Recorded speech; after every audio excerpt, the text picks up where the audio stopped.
जिन्ने भी कंसल्टेंट से जिन्होंने जिन्नियां फाइलां लाई सी उन्नियां रिफ्यूज़लां आ रहीਆਂ ਸੀਗੀਆਂ और रिफ्यूज़लां करके चाहे वो चंगी फाइलां सी चाहे वो माड़ी फाइलां सी रिफ्यूज़ल्स आईਆਂ ਸੀ।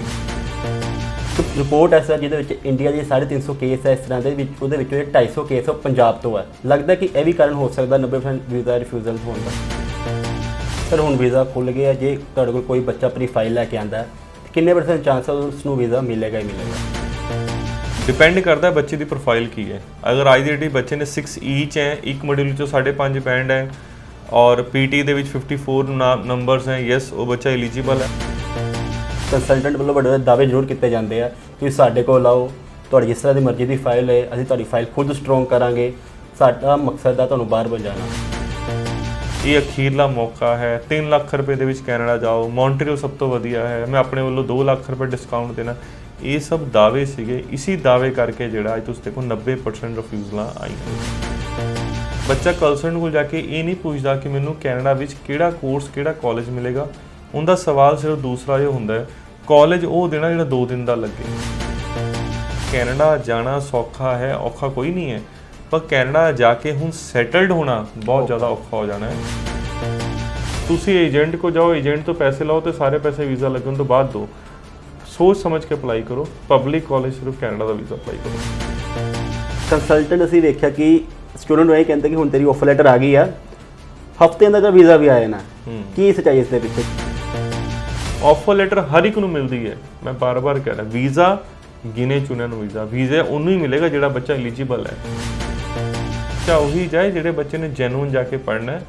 ਹੁਣ ਕੈਨੇਡਾ ਉਹ ਵਾਲਾ ਨਹੀਂ ਰਿਹਾ ਕਿ ਬੰਦਾ ਕੈਨੇਡਾ ਪਹੁੰਚੋ ਜਾ ਕੇ 2 ਦਿਨ ਕਾਲਜ ਜੁਆਇਨ ਕਰੋ। हाई कमीशन ने वीज़ा उन्होंने देना जोड़ा बच्चा पढ़ने वास्ते जाएगा। अगर अज बच्चा अपने प्रोसैस में शुरू करे तो शायद जनवरी 2022 लिए अप्लाई कर सकता है। जनवरी 2022 लिए जिन्ने भी कैनेडा के पब्लिक कॉलेज हैं उन्होंने सारे सीटां अवेलेबल हैगियां। बच्चा जो मर्जी आके जनवरी 2022 लिए एडमिशन करवा सकता है। क्या अमेरिका सबनों वीज़े दे रहा है? नहीं। अमेरिका का जोड़ा वीज़ा है इंटरव्यू बेस वीज़ा है, हर बच्चा इंटरव्यू क्लीयर नहीं कर सकता। तो अमेरिका का वीज़ा वही बंदा अप्लाई करे जिन्हों कॉन्फिडेंस है कि हाँ मैं इंटरव्यू क्लीयर कर लूँगा, अदरवाइज अमेरिका में वीज़ा अप्लाई करने का कोई फायदा नहीं। ਸਤਿ ਸ਼੍ਰੀ ਅਕਾਲ ਦੋਸਤੋ, ਮੈਂ ਹਾਂ ਭਰਤ ਸ਼ਰਮਾ ਤੇ ਤੁਸੀਂ ਦੇਖ ਰਹੇ ਹੋ ਦ ਸਮਰ ਨਿਊਜ਼। ਜਿਸ ਤਰ੍ਹਾਂ ਕਿ ਤੁਹਾਨੂੰ ਪਤਾ ਹੀ ਅਸੀਂ ਇਸ ਪ੍ਰੋਗਰਾਮ ਵਿੱਚ ਇਮੀਗ੍ਰੇਸ਼ਨ ਦੇ ਰਿਗਾਰਡਿੰਗ ਗੱਲਬਾਤ ਕਰਦੇ ਹਾਂ, ਸਟੂਡੈਂਟਸ ਨੂੰ ਅਸੀਂ ਗਾਈਡ ਵੀ ਕਰਦੇ ਹਾਂ ਕਿ ਕਿਹੜੀ ਕੰਟਰੀ ਲਈ ਬੈਸਟ ਹੈ ਕਿਹੜੀ ਨਹੀਂ। ਪਰ ਅੱਜ ਅਸੀਂ ਗੱਲ ਕਰੇ ਕੈਨੇਡਾ ਦੀ। ਤੁਹਾਨੂੰ ਦੱਸ ਦਈਏ ਕਿ ਲੋਕਡਾਊਨ ਦੇ ਕਰਕੇ ਜਿੱਥੇ ਹਰ ਵਰਗ ਨੂੰ ਬਿਜ਼ਨਸ ਨੂੰ ਕਾਫੀ ਇਫੈਕਟ ਪਿਆ ਤੇ ਇਸ ਲਾਈਨ ਨੂੰ ਵੀ ਕਾਫੀ ਇਫੈਕਟ ਪਿਆ ਵਾ। ਪਰ ਪਿਛਲੇ ਕਾਫੀ ਲੰਬੇ ਸਮੇਂ ਤੋਂ ਜਿਹੜਾ ਵਾ ਕੈਨੇਡਾ ਵਿੱਚ ਜਿਹੜੇ ਵੀਜ਼ੇ ਸੀਗੇ ਉਹ ਰਿਫਿਊਜ਼ ਹੋ ਰਹੇ ਸੀਗੇ। ਲੋਕਡਾਊਨ ਲੱਗਾ ਹੋਇਆ ਸੀਗਾ, ਫਲਾਈਟਸ ਚੱਲ ਨਹੀਂ ਰਹੀ ਸੀਗੀ, ਜਿਸ ਕਰਕੇ ਜਿਹੜੇ ਸਟੂਡੈਂਟ ਸੀਗੇ ਉਹ ਵੀ ਕਾਫੀ ਪੈਨਿਕ ਹੁੰਦੇ ਵਿਖਾਈ ਦੇ ਰਹੇ ਸੀਗੇ। ਪਰ ਹੁਣ ਪਿਛਲੇ 2 ਦਿਨਾਂ ਵਿੱਚ ਜਿਹੜਾ ਫਿਰ ਤੋਂ ਕੈਨੇਡਾ ਵੱਲੋਂ ਜਿਹੜਾ ਵੀਜ਼ਾ ਫਿਰ ਤੋਂ ਅਪਰੂਵਲ ਦੇਣੇ ਜਿਹੜੇ ਸ਼ੁਰੂ ਕਰ ਦਿੱਤੇ ਗਏ। ਇਸ ਦੇ ਚਲਦੇ ਅਸੀਂ ਗੱਲਬਾਤ ਕਰਾਂਗੇ ਵਿਜ਼ਨ ਗਰੁੱਪ ਦੇ MD ਹਨੀਸ਼ ਉੱਪਲ ਜੀ ਨਾਲ, ਜਿਨ੍ਹਾਂ ਨੂੰ ਇਸ ਲਾਈਨ ਵਿੱਚ ਜਿਹੜਾ 14 ਸਾਲ ਤੋਂ ਵੱਧ ਦਾ ਜਿਹੜਾ ਐਕਸਪੀਰੀਅੰਸ ਹੈਗਾ। ਸਰ ਪਹਿਲੇ ਤੁਹਾਡਾ ਬਹੁਤ ਬਹੁਤ ਸਵਾਗਤ ਹੈ। ਸਰ ਪਹਿਲੇ ਤਾਂ ਬਹੁਤ ਖੁਸ਼ੀ ਵਾਲੀ ਗੱਲ ਹੈ ਕਿ ਵੀਜ਼ਾ ਜਿਹੜੇ ਕੈਨੇਡਾ ਤੋਂ ਫਿਰ ਤੋਂ ਸ਼ੁਰੂ ਹੋ ਚੁੱਕੇ ਨੇ, ਇਸ ਬਾਰੇ ਤੁਸੀਂ ਵਿਸਤਾਰ ਨਾਲ ਦੱਸ ਦਿਓ। ਦੇਖੋ ਸਰ, ਇਸ ਤਰ੍ਹਾਂ ਕਿ ਜਿਹੜਾ ਕੈਨੇਡਾ ਹਾਈ ਕਮਿਸ਼ਨ ਜਿਹੜਾ ਸਿਸਟਮ ਸੀਗਾ ਪਿਛਲੇ 10 ਦਿਨਾਂ ਦੇ ਵਿੱਚ ਆਪਾਂ ਦੇਖ ਰਹੇ ਸੀ ਬਹੁਤ ਜ਼ਿਆਦਾ ਨੰਬਰ ਆਫ ਰਿਫਿਊਜ਼ਲਸ ਆ ਰਹੀਆਂ ਸੀਗੀਆਂ। ਜਿੰਨੇ ਵੀ ਕੰਸਲਟੈਂਟ ਸੀ ਜਿਨ੍ਹਾਂ ਨੇ ਜਿੰਨੀਆਂ ਫਾਈਲਾਂ ਲਾਈ ਸੀ ਉਨੀਆਂ ਰਿਫਿਊਜ਼ਲਾਂ ਆ ਰਹੀਆਂ ਸੀਗੀਆਂ ਔਰ ਰਿਫਿਊਜ਼ਲਾਂ ਕਰਕੇ ਚਾਹੇ ਉਹ ਚੰਗੀ ਫਾਈਲਾਂ ਸੀ ਚਾਹੇ ਉਹ ਮਾੜੀ ਫਾਈਲਾਂ ਸੀ, ਰਿਫਿਊਜ਼ਲਸ ਆਈਆਂ ਸੀ। ਪਰ ਕਿਤੇ ਨਾ ਕਿਤੇ ਜਿਹੜਾ ਸਭ ਤੋਂ ਵੱਡਾ ਇਫੈਕਟ ਪਿਆ ਉਹਨਾਂ ਸਟੂਡੈਂਟ 'ਤੇ ਪਿਆ ਜਿਨ੍ਹਾਂ ਦੇ ਕੇਸ ਚੰਗੇ ਸੀ ਫਿਰ ਵੀ ਉਹਨਾਂ ਦਾ ਵੀਜ਼ਾ ਰਿਫਿਊਜ਼ ਹੋ ਗਿਆ। ਹੁਣ ਦਾ ਜਿਹੜਾ ਕਰੰਟ ਸਿਨੈਰੀਓ ਹੈ ਪਿਛਲੇ ਕਹਿ ਦਿਓ 2 ਦਿਨਾਂ ਦੇ ਵਿੱਚ ਕੈਨੇਡਾ ਹਾਈ ਕਮਿਸ਼ਨ ਨੇ ਬਹੁਤ ਜ਼ਿਆਦਾ ਅਪਰੂਵਲ ਦਿੱਤੀਆਂ। ਅੱਜ ਸਾਡੇ ਕੋਲ 16 ਅਪਰੂਵਲ ਆਈਆਂ ਸੀ, ਕੱਲ੍ਹ ਸਾਡੇ ਕੋਲ 10 PPRs ਆ ਚੁੱਕੀਆਂ, ਅਪਰੂਵਲਸ ਆ ਚੁੱਕੀਆਂ। ਉਸ ਤੋਂ ਪਹਿਲਾਂ ਵੀ ਆਏ ਆਲਮੋਸਟ ਸਾਡੇ ਕੋਲ ਪਿਛਲੇ 10 ਤੋਂ 12 ਦਿਨ ਆਲਮੋਸਟ ਲੈ ਕੇ ਚੱਲੋ 45 ਜਿਹੜੀਆਂ ਅਪਰੂਵਲਸ ਆ ਚੁੱਕੀਆਂ। ਔਰ ਇੱਕ ਕਹਿੰਦੀ ਜਿਹੜੀ ਸਭ ਤੋਂ ਇੰਪੋਰਟੈਂਟ ਚੀਜ਼ ਹੈ ਇਹ ਹੈ ਕਿ ਜਿਹੜੇ ਸਟੂਡੈਂਟ ਇਹ ਚੀਜ਼ ਸੋਚ ਰਹੇ ਹੈ ਕਿ ਰਿਫਿਊਜ਼ਲ ਬਹੁਤ ਜ਼ਿਆਦਾ ਆਈਆਂ, ਉਹਨਾਂ ਨੂੰ ਇਹ ਮੈਸੇਜ ਬੜਾ ਕਲੀਅਰ ਕਨਵੇ ਕਰਦੇ ਨੇ ਕਿ ਜਿਹੜੀ ਰਿਫਿਊਜ਼ਲ ਆਈਆਂ ਉਹਨਾਂ ਵਿੱਚ ਜ਼ਿਆਦਾਤਰ ਬੱਚੇ ਉਹ ਸੀਗੇ ਜਿਨ੍ਹਾਂ ਬੱਚਿਆਂ ਨੇ ਆਪਣੇ ਪ੍ਰਾਈਵੇਟ ਕਾਲਜ ਦੇ ਵਿੱਚ ਵੀਜ਼ਾ ਅਪਲਾਈ ਕੀਤਾ। ਪਰ ਨਾਓ ਜਿਹੜੀਆਂ ਵੀ ਅਪਰੂਵਲਸ ਆ ਰਹੀਆਂ ਉਹ 6 ਈਚ ਵਾਲੇ ਬੱਚਿਆਂ ਦੀ ਆ ਰਹੀਆਂ ਜਾਂ ਉਹਨਾਂ ਸਟੂਡੈਂਟਸ ਦੀ ਆ ਰਹੀ ਜਿਨ੍ਹਾਂ ਦੇ ਇੱਕ ਮੋਡਿਊਲ ਵਿੱਚੋਂ 5.5 ਬੈਂਡ ਹੈ। ਜਿਸ ਤਰ੍ਹਾਂ ਤੁਸੀਂ ਕਹਿ ਰਹੇ ਹੋ ਕਿ ਵੀਜ਼ਾ ਆਉਣੇ ਸ਼ੁਰੂ ਹੋ ਚੁੱਕੇ ਨੇ, ਪਰ ਫਿਰ ਵੀ ਅਖਬਾਰਾਂ ਵਿੱਚ ਚਰਚਾਵਾਂ ਸੁਰਖੀਆਂ ਵਿੱਚ ਹੈ ਕਿ 90% ਜਿਹੜੇ ਵੀਜ਼ੇ ਆ ਉਹ ਰਿਫਿਊਜ਼ ਹੋ ਰਹੇ ਨੇ। ਅਸੀਂ ਗੱਲਬਾਤ ਕਰ ਲੈਂਦੇ ਹਾਂ। ਦੂਜੇ ਪਾਸੇ ਇੱਕ ਜਿਹੜਾ ਬੇਅੰਤ ਕੌਰ ਵਾਲਾ ਜਿਹੜਾ ਮਾਮਲਾ ਸੀਗਾ ਪੰਜਾਬ ਦਾ ਹੀ, ਉਹ ਕਾਫੀ ਹਾਈਲਾਈਟਡ ਹੋਇਆ, ਕੈਨੇਡਾ ਸਰਕਾਰ ਤੱਕ ਪੁੱਜਿਆ, ਜਸਟਿਨ ਟਰੂਡੋ ਪ੍ਰੈਜ਼ੀਡੈਂਟ ਤੱਕ ਪੁੱਜ ਗਿਆ ਮਾਮਲਾ। ਆਪਣੀ ਜੀ ਪੰਜਾਬ ਦੀ ਜਿਹੜੀ ਵੂਮਨ ਕਮਿਸ਼ਨ ਮਨੀਸ਼ਾ ਗੁਲਾਟੀ ਵੱਲੋਂ ਵੀ ਜਿਹੜਾ ਮਾਮਲਾ ਚੱਕਿਆ ਗਿਆ ਸੀਗਾ। ਇੱਕ ਰਿਪੋਰਟ ਐਸਾ ਜਿਹਦੇ ਵਿੱਚ ਇੰਡੀਆ ਦੇ 350 ਕੇਸ ਹੈ ਇਸ ਤਰ੍ਹਾਂ ਦੇ ਵਿੱਚ, ਉਹਦੇ ਵਿੱਚੋਂ 250 ਕੇਸ ਉਹ ਪੰਜਾਬ ਤੋਂ ਹੈ। ਲੱਗਦਾ ਕਿ ਇਹ ਵੀ ਕਾਰਨ ਹੋ ਸਕਦਾ 90% ਵੀਜ਼ਾ ਰਿਫਿਊਜ਼ਲ ਹੋਣ ਦਾ। ਦੇਖੋ ਇਹ ਕਾਰਨ ਹੋ ਸਕਦਾ, ਪਰ ਜਿਹੜੀ ਜੋ ਸਾਨੂੰ ਸਮਝ ਵਿੱਚ ਆ ਰਿਹਾ ਕਿ ਜਿਹੜੇ ਬੱਚਿਆਂ ਦੀਆਂ ਰਿਫਿਊਜ਼ਲਸ ਆਈਆਂ ਉਹ ਸਾਰੇ ਬੱਚੇ ਮੈਰਿਡ ਨਹੀਂ ਸੀਗੇ, ਸਿੰਗਲ ਕੇਸਿਸ ਵੀ ਸੀ, ਵਿੱਚ ਕਈ ਸਪਾਊਸ ਕੇਸ ਵੀ ਸੀਗੇ। ਹੋ ਸਕਦਾ ਪਰ ਇਹ ਕਾਰਨ ਹੈ, ਪਰ ਜਿਹੜਾ ਸਭ ਤੋਂ ਵੱਡਾ ਕਾਰਨ ਹੈ ਉਹ ਇਹ ਹੋ ਸਕਦਾ ਕਿਉਂਕਿ ਹੋਇਆ ਕੀ ਸੀਗਾ, ਜਦੋਂ ਕੈਨੇਡਾ ਦੇ ਵੀਜ਼ੇ ਅਪਲਾਈਡ ਸੀਗੇ, ਮੌਂਟਰੀਅਲ ਦੇ ਪਰਟੀਕੂਲਰ 10 ਕਾਲਜਾਂ ਅਗਰ ਆਪਾਂ ਗੱਲ ਕਰੋ, ਉਹਨਾਂ 10 ਕਾਲਜਾਂ ਜਦੋਂ ਵੀਜ਼ੇ ਅਪਲਾਈ ਸੀ, ਕਾਫੀ ਸਾਰੇ ਫਾਈਲਾਂ ਹਾਈ ਕਮਿਸ਼ਨ ਲੱਗੀਆਂ ਹੋਈਆਂ ਸੀਗੀਆਂ। ਉਹ ਵੀ ਸਟੂਡੈਂਟ ਸੀ ਜਿਨ੍ਹਾਂ ਦੀ ਫਾਈਲਾਂ ਨੂੰ 1 ਸਾਲ ਹੋ ਗਿਆ ਸੀ। ਹਾਈ ਕਮਿਸ਼ਨ ਵੱਲੋਂ ਕਿਹਾ ਗਿਆ ਕਿ ਤੁਸੀਂ ਆਪਣਾ DLA ਚੇਂਜ ਕਰਕੇ 15 ਮਈ ਤੱਕ ਫਾਈਲ ਲਗਾ ਦਿਓ, ਤੁਹਾਡਾ 6 ਅਗਸਤ ਤੱਕ ਰਿਜ਼ਲਟ ਦੇ ਦਾਂਗੇ। ਇਸ ਦੌਰਾਨ ਹੋਇਆ ਕਿ ਜਿਹੜਾ ਬੱਚੇ ਨੂੰ ਜਿਹੜਾ ਕਾਲਜ ਮਿਲਿਆ, ਜਿਹੜਾ ਕੋਰਸ ਮਿਲਿਆ, ਉਹਦੇ 'ਚ ਐਡਮਿਸ਼ਨ ਕਰਦਾ ਗਿਆ। ਤੁਸੀਂ ਇੱਕ ਆંકੜੇ ਨਿਕਾਲ ਲਓਗੇ ਤਾਂ ਆંકੜੇ ਤੁਹਾਨੂੰ ਇਹੀ ਨਜ਼ਰ ਆਏਗਾ, ਜ਼ਿਆਦਾਤਰ ਬੱਚੇ ਉਹ ਹੈ ਜਿਨ੍ਹਾਂ ਦੇ 2 ਚੋਂ 5.5 ਸੀਗੇ, ਜ਼ਿਆਦਾਤਰ ਬੱਚੇ ਉਹ ਹੈ ਜਿਨ੍ਹਾਂ ਨੇ ਪ੍ਰਾਈਵੇਟ ਕਾਲਜ ਵੀਜ਼ਾ ਅਪਲਾਈ ਕੀਤਾ। ਹੋ ਸਕਦਾ ਬੇਅੰਤ ਕੌਰ ਵਾਲੇ ਕੇਸ ਦੇ ਹੋ ਸਕਣ ਦੇ ਨਾਲ ਰੈਲੇਵੈਂਟ ਹੈ, ਬਟ ਕਿਤੇ ਨਾ ਕਿਤੇ ਜਿਹੜੀ ਜ਼ਿਆਦਾਤਰ ਰਿਫਿਊਜ਼ਲਸ ਆਈਆਂ ਉਹ ਸਿਰਫ ਪ੍ਰਾਈਵੇਟ ਕਾਲਜ ਵਿੱਚ ਆਈਆਂ। ਨੋ ਡਾਊਟ ਸਾਡੀਆਂ ਵੀ ਰਿਫਿਊਜ਼ਲ ਆਈ, ਸਾਡੇ ਕੋਲ 8 ਤੋਂ 9 ਸਾਡੀਆਂ ਰਿਫਿਊਜ਼ਲਾਂ ਆ ਚੁੱਕੀਆਂ, ਪਰ ਜਿਹੜਾ ਸਭ ਤੋਂ ਇੰਪੋਰਟੈਂਟ ਚੀਜ਼ ਸਮਝਣ ਵਾਲੀ ਹੈ ਕਿ ਜ਼ਿਆਦਾ ਜਿਹੜੀ ਰਿਫਿਊਜ਼ਲਾਂ ਦੇ ਕਾਰਨ ਸੀਗੇ ਉਹ ਪ੍ਰਾਈਵੇਟ ਕਾਲਜ ਵਿੱਚ ਵੀਜ਼ਾ ਅਪਲਾਈ ਕਰਨ ਦਾ ਸੀ। ਜਿਹੜੀਆਂ ਪ੍ਰੋਫਾਈਲਾਂ ਦੇ 6 ਈਚ ਸੀਗੇ ਜਾਂ ਇੱਕ ਮੋਡਿਊਲ ਵਿੱਚ 5.5 ਬੈਂਡ ਸੀ, ਅਗਰ ਉਹਨਾਂ ਦਾ ਵੀਜ਼ਾ ਰਿਫਿਊਜ਼ ਵੀ ਹੋ ਗਿਆ ਤਾਂ ਉਹ ਰੀਅਪਲਾਈ ਕਰ ਸਕਦੇ, ਕਿਉਂਕਿ ਪਹਿਲਾਂ ਵੀ ਇਹੀ ਹੁੰਦਾ ਸੀਗਾ ਕਿ ਵੀਜ਼ੇ ਉੜਦੇ ਸੀਗੇ, ਚੰਗੇ ਵੀਜ਼ੇ ਉੜ ਜਾਂਦੇ ਸੀ, ਦੁਬਾਰਾ ਅਪਲਾਈ ਕਰਦੇ ਸੀ, ਉਹਨਾਂ ਦੇ ਵੀਜ਼ੇ ਆ ਜਾਂਦੇ ਸੀਗੇ।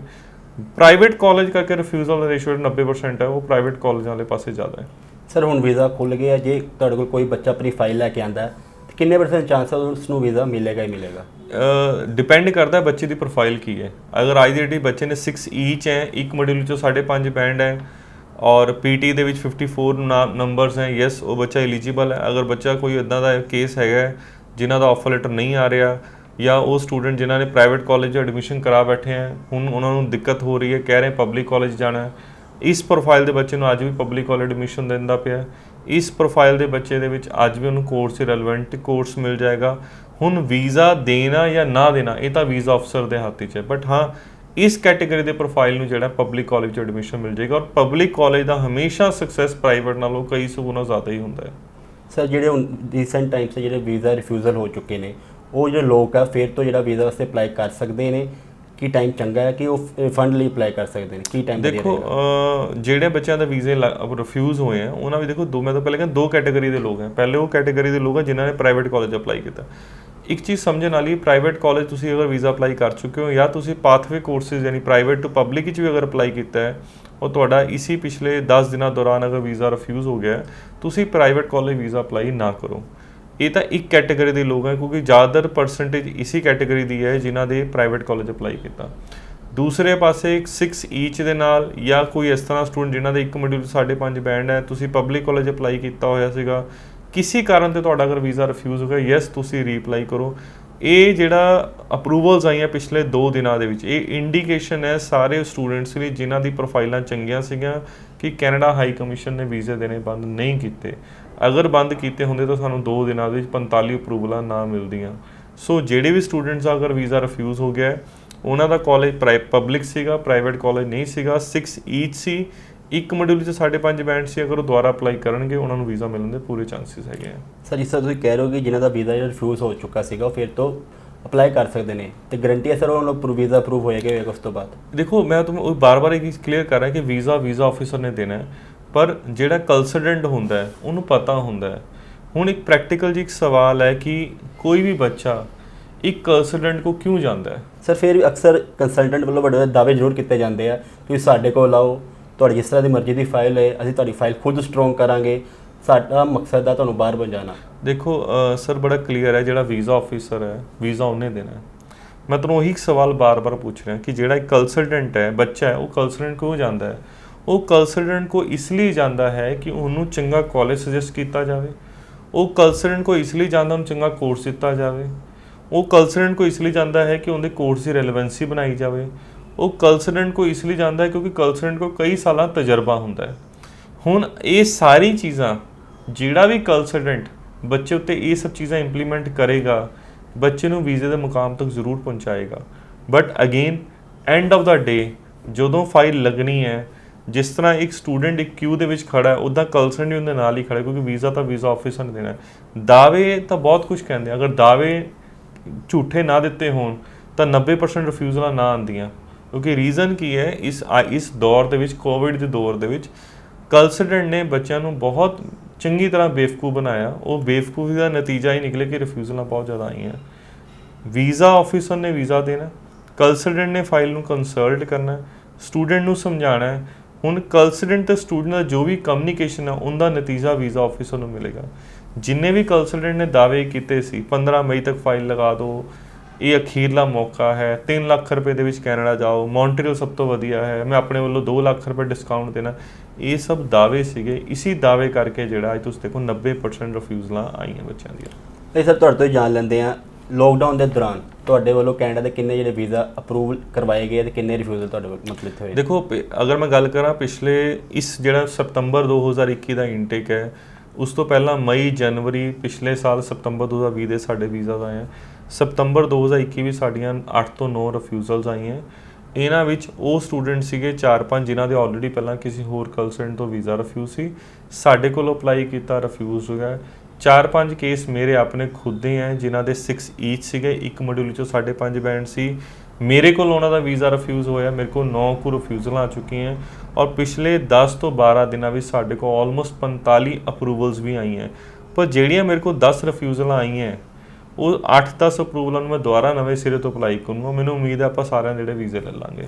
ਸਰ ਹੁਣ ਆਪਾਂ ਗੱਲ ਕਰਾਂ ਕਿਊਬੈਕ ਦੀ, ਲੇਟੈਸਟ ਅਪਡੇਟ ਕੀ ਹੈ ਸਰ ਕਿਊਬੈਕ ਦੀ? ਕਿਉਂਕਿ ਗੱਲ ਕਰੀਏ ਕਿਉਂਕਿ ਸਰਕਾਰ ਵੱਲੋਂ ਜਿਹੜਾ ਕੈਨੇਡਾ ਸਰਕਾਰ ਵੱਲੋਂ 10 ਜਿਹੜੀ ਯੂਨੀਵਰਸਿਟੀਆਂ ਸੀਗੇ ਉਹ ਸਸਪੈਂਡ ਕਰ ਦਿੱਤੀਆਂ ਗਈਆਂ ਸੀ, ਜਿਸ ਕਰਕੇ ਜਿਹੜਾ ਸਟੂਡੈਂਟ ਸੀਗੇ ਉਹ ਕਿਊਬੈਕ ਵਾਲੀ ਦੌੜਦੇ ਸੀਗੇ। ਤਾਂ ਹੁਣ ਪ੍ਰੈਜ਼ੈਂਟ ਕੰਡੀਸ਼ਨ ਕੀ ਹੈ ਕਿਊਬੈਕ ਦੀ? ਦੇਖੋ, ਕਿਊਬੈਕ ਦੀ ਜਿਹੜੀ ਪ੍ਰੈਜ਼ੈਂਟ ਕੰਡੀਸ਼ਨ ਇਹ ਹੈ ਕਿ ਕਿਊਬੈਕ ਦੇ ਜਿਹੜੇ 10 ਪਾਰਟੀਕੂਲਰ ਕਾਲਜਿਸ ਹੈ ਜਿਨ੍ਹਾਂ ਦੇ ਵਿੱਚ ਫਾਈਲਾਂ ਸਭ ਤੋਂ ਜ਼ਿਆਦਾ ਲੱਗੀਆਂ ਹੋਈਆਂ, ਉਹਨਾਂ ਲਈ ਇੱਕ ਇਹ ਜ਼ਰੂਰ ਪੋਜ਼ਿਟਿਵ ਨਿਊਜ਼ ਹੈ ਕਿ 2 ਦਿਨ ਪਹਿਲਾਂ ਕੈਨੇਡੀਅਨ ਗਵਰਨਮੈਂਟ ਨੇ ਆਫੀਸ਼ੀਅਲ ਸਟੇਟਮੈਂਟ ਜਾਰੀ ਕਰਤੀ ਔਰ ਕਹਿ ਦਿੱਤਾ ਕਿ ਜਿਹੜੇ ਵੀ ਬੱਚਿਆਂ ਦੀ ਕਿਊਬੈਕ ਦੀ ਫਾਈਲ ਲੱਗੀ ਹੋਈ ਹੈ ਉਹਨਾਂ ਨੂੰ ਜਿਹੜੀ ਲੈਟਰ ਆਈ ਸੀਗੀ ਜਿਨ੍ਹਾਂ ਵਿੱਚ ਲਿਖਿਆ ਸੀ ਡਾਕੂਮੈਂਟੇਸ਼ਨ ਦੀ ਰਿਕੁਆਇਰਮੈਂਟ ਸੀ, ਅਗਰ ਉਹਨਾਂ ਨੇ ਡਾਕੂਮੈਂਟ ਸਬਮਿਟ ਕਰਤੇ ਹੈ ਤੁਹਾਡਾ ਜਿਹੜਾ ਰਿਜ਼ਲਟ ਹੈ ਬਹੁਤ ਜਲਦੀ ਤੁਹਾਨੂੰ ਮਿਲ ਜਾਏਗਾ।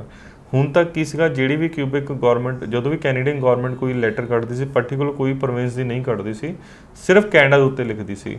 ਹੁਣ ਜਿਹੜੀ 2 ਦਿਨ ਪਹਿਲਾਂ ਨਿਊਜ਼ ਆਈ ਹੈ ਉਹ ਪੋਜ਼ਿਟਿਵ ਨਿਊਜ਼ ਹੈ। ਉਮੀਦ ਆ ਆਉਣ ਵਾਲੇ ਹੋਰ ਕੁਝ ਦਿਨਾਂ ਤੁਹਾਨੂੰ ਕਿਊਬੈਕ ਦੇ ਜਿਹੜੇ ਪਾਰਟੀਕੂਲਰ 10 ਕਾਲਜਿਸ ਹੈ ਉਹਨਾਂ ਦੇ ਹੁਣ ਰਿਜ਼ਲਟਸ ਆਉਣੇ ਸ਼ੁਰੂ ਹੋ ਜਾਣਗੇ। ਸਰ ਆਪਾਂ ਗੱਲ ਕਰਾਂ ਜੀ ਲਾਸਟ 10 ਡੇਜ਼ ਦੀ ਆਪਾਂ ਗੱਲ ਕਰਦੇ ਹਾਂ, ਕਾਫੀ ਰਿਫਿਊਜ਼ਲ ਆ ਰਹੇ ਸੀ, ਮੇਨ ਕਾਰਨ ਕੀ ਸੀ ਉਸ ਰਿਫਿਊਜ਼ਲ ਇਸ਼ੂਜ਼ ਦਾ? ਦੇਖੋ, ਜਿਹੜੇ ਪਿਛਲੇ 10 ਦਿਨਾਂ ਵੀ ਰਿਫਿਊਜ਼ਲ ਆਈਆਂ, ਸਭ ਤੋਂ ਵੱਡਾ ਕਾਰਨ ਸੀਗਾ ਪ੍ਰਾਈਵੇਟ ਕਾਲਜ। ਕੰਸਲਟੈਂਟ ਨੇ ਬੱਚਿਆਂ ਨੂੰ ਗੁੰਮਰਾਹ ਕਰਕੇ ਪ੍ਰਾਈਵੇਟ ਕਾਲਜ ਵਾਲੇ ਪਾਸੇ ਅਪਲਾਈ ਕੀਤਾ। ਸਭ ਤੋਂ ਜ਼ਿਆਦਾ ਰਿਫਿਊਜ਼ਲਾਂ ਉਹਨਾਂ ਬੱਚਿਆਂ ਦੀ ਆਈਆਂ ਜਿਨ੍ਹਾਂ ਨੇ ਆਪਣੇ DLI ਚੇਂਜ ਕੀਤੇ, ਕਿਉਂਕਿ ਰੀਜ਼ਨ ਕੀ ਸੀਗਾ, ਇੱਕ ਪਾਸੇ ਬੱਚਿਆਂ ਨੇ ਕਿਊਬੈਕ ਨੂੰ ਬਹੁਤ SOP ਦੇ ਵਿੱਚ ਮੈਂਸ਼ਨ ਕੀਤਾ ਕਿ SOP ਦੇ ਵਿੱਚ ਲਿਖਿਆ ਕਿ ਜਿਹੜੀ ਕਿਊਬੈਕ ਬਹੁਤ ਵਧੀਆ ਪ੍ਰੋਵਿੰਸ ਹੈ, ਕਾਲਜ ਬਹੁਤ ਵਧੀਆ, ਉਸ ਤੋਂ ਬਾਅਦ ਉਹਨਾਂ ਨੇ ਕਾਲਜ ਚੇਂਜ ਕਰਾਇਆ। ਤੀਸਰਾ ਜਿਹੜਾ ਸਭ ਤੋਂ ਵੱਡਾ ਰੀਜ਼ਨ ਸੀ SOP ਨਾ ਲਗਾਉਣਾ, ਔਰ ਜਿਨ੍ਹਾਂ ਨੇ SOP ਲਗਾਈ ਨੈਟ ਤੋਂ ਕਾਪੀ ਪੇਸਟ ਕਰਕੇ ਫਾਈਲਾਂ ਲਗਾਈਆਂ।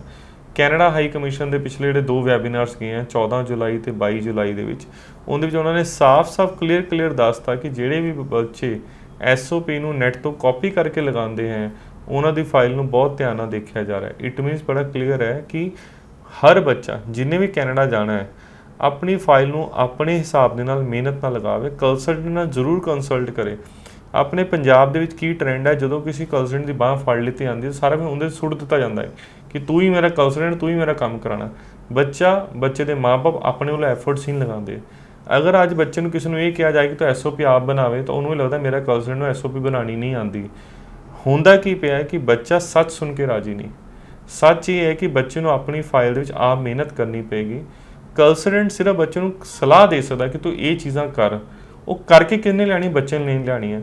ਜਦੋਂ ਬੱਚਾ ਲਿਆਉਣ ਤੋਂ ਮਨਾ ਕਰਦਾ ਹੈ, ਕੰਸਲਟੈਂਟ ਨੂੰ ਪ੍ਰਾਈਵੇਟ ਕਾਲਜ ਵਾਲੇ ਪਾਸੇ ਪਾ ਦਿੰਦਾ ਤੇ ਉਹਨੂੰ ਰਿਫਿਊਜ਼। ਕਾਰਨ ਕੀ ਸਮਝਦੇ ਹੋ ਕਿ ਮਤਲਬ ਕੰਸਲਟੈਂਟ ਨੇ ਪ੍ਰਭਾਵ ਹੀ ਨਾ ਤਗੜਾ ਪਾ ਦਿੱਤਾ ਸਟੂਡੈਂਟਸ ਦੇ ਅੰਦਰ ਕਿ ਸਟੂਡੈਂਟ ਉਹਦੇ ਕੋਲ ਜਾਂਦਾ ਕੰਸਲਟੈਂਟ ਕਿ ਤੁਸੀਂ ਇਹ ਕਰੋ ਤੇ ਸਟੂਡੈਂਟ ਬੇਖੌਫ ਹੋ ਜਾਂਦਾ, ਕੋਈ ਸਟੂਡੈਂਟ ਟੈਨਸ਼ਨ ਨਹੀਂ ਰਹਿੰਦੀ, ਹਾਂ ਮੇਰਾ ਹੁਣ ਵੀਜ਼ਾ ਵਾ, ਕੰਸਲਟੈਂਟ ਹੀ ਲੈ ਕੇ ਆਊਗਾ, ਮੈਨੂੰ ਕੁਝ ਕਰਨ ਦੀ ਲੋੜ ਨਹੀਂ ਹੈ। ਇੱਕ ਬੜਾ ਵੱਡਾ ਸੱਚਾਈ ਹੈ, ਇੱਕ ਸੱਚ ਹੈ, ਜਦੋਂ ਵੀ ਕੋਈ ਬੱਚਾ ਕਿਸੇ ਕੰਸਲਟੈਂਟ ਕੋਲ ਜਾਂਦਾ ਹੈ ਸਿਰਫ ਉਹਨੂੰ ਇੱਕ ਸਵਾਲ ਪੁੱਛਦਾ, ਮੈਨੂੰ ਕੈਨੇਡਾ ਭੇਜ ਦਿਓ।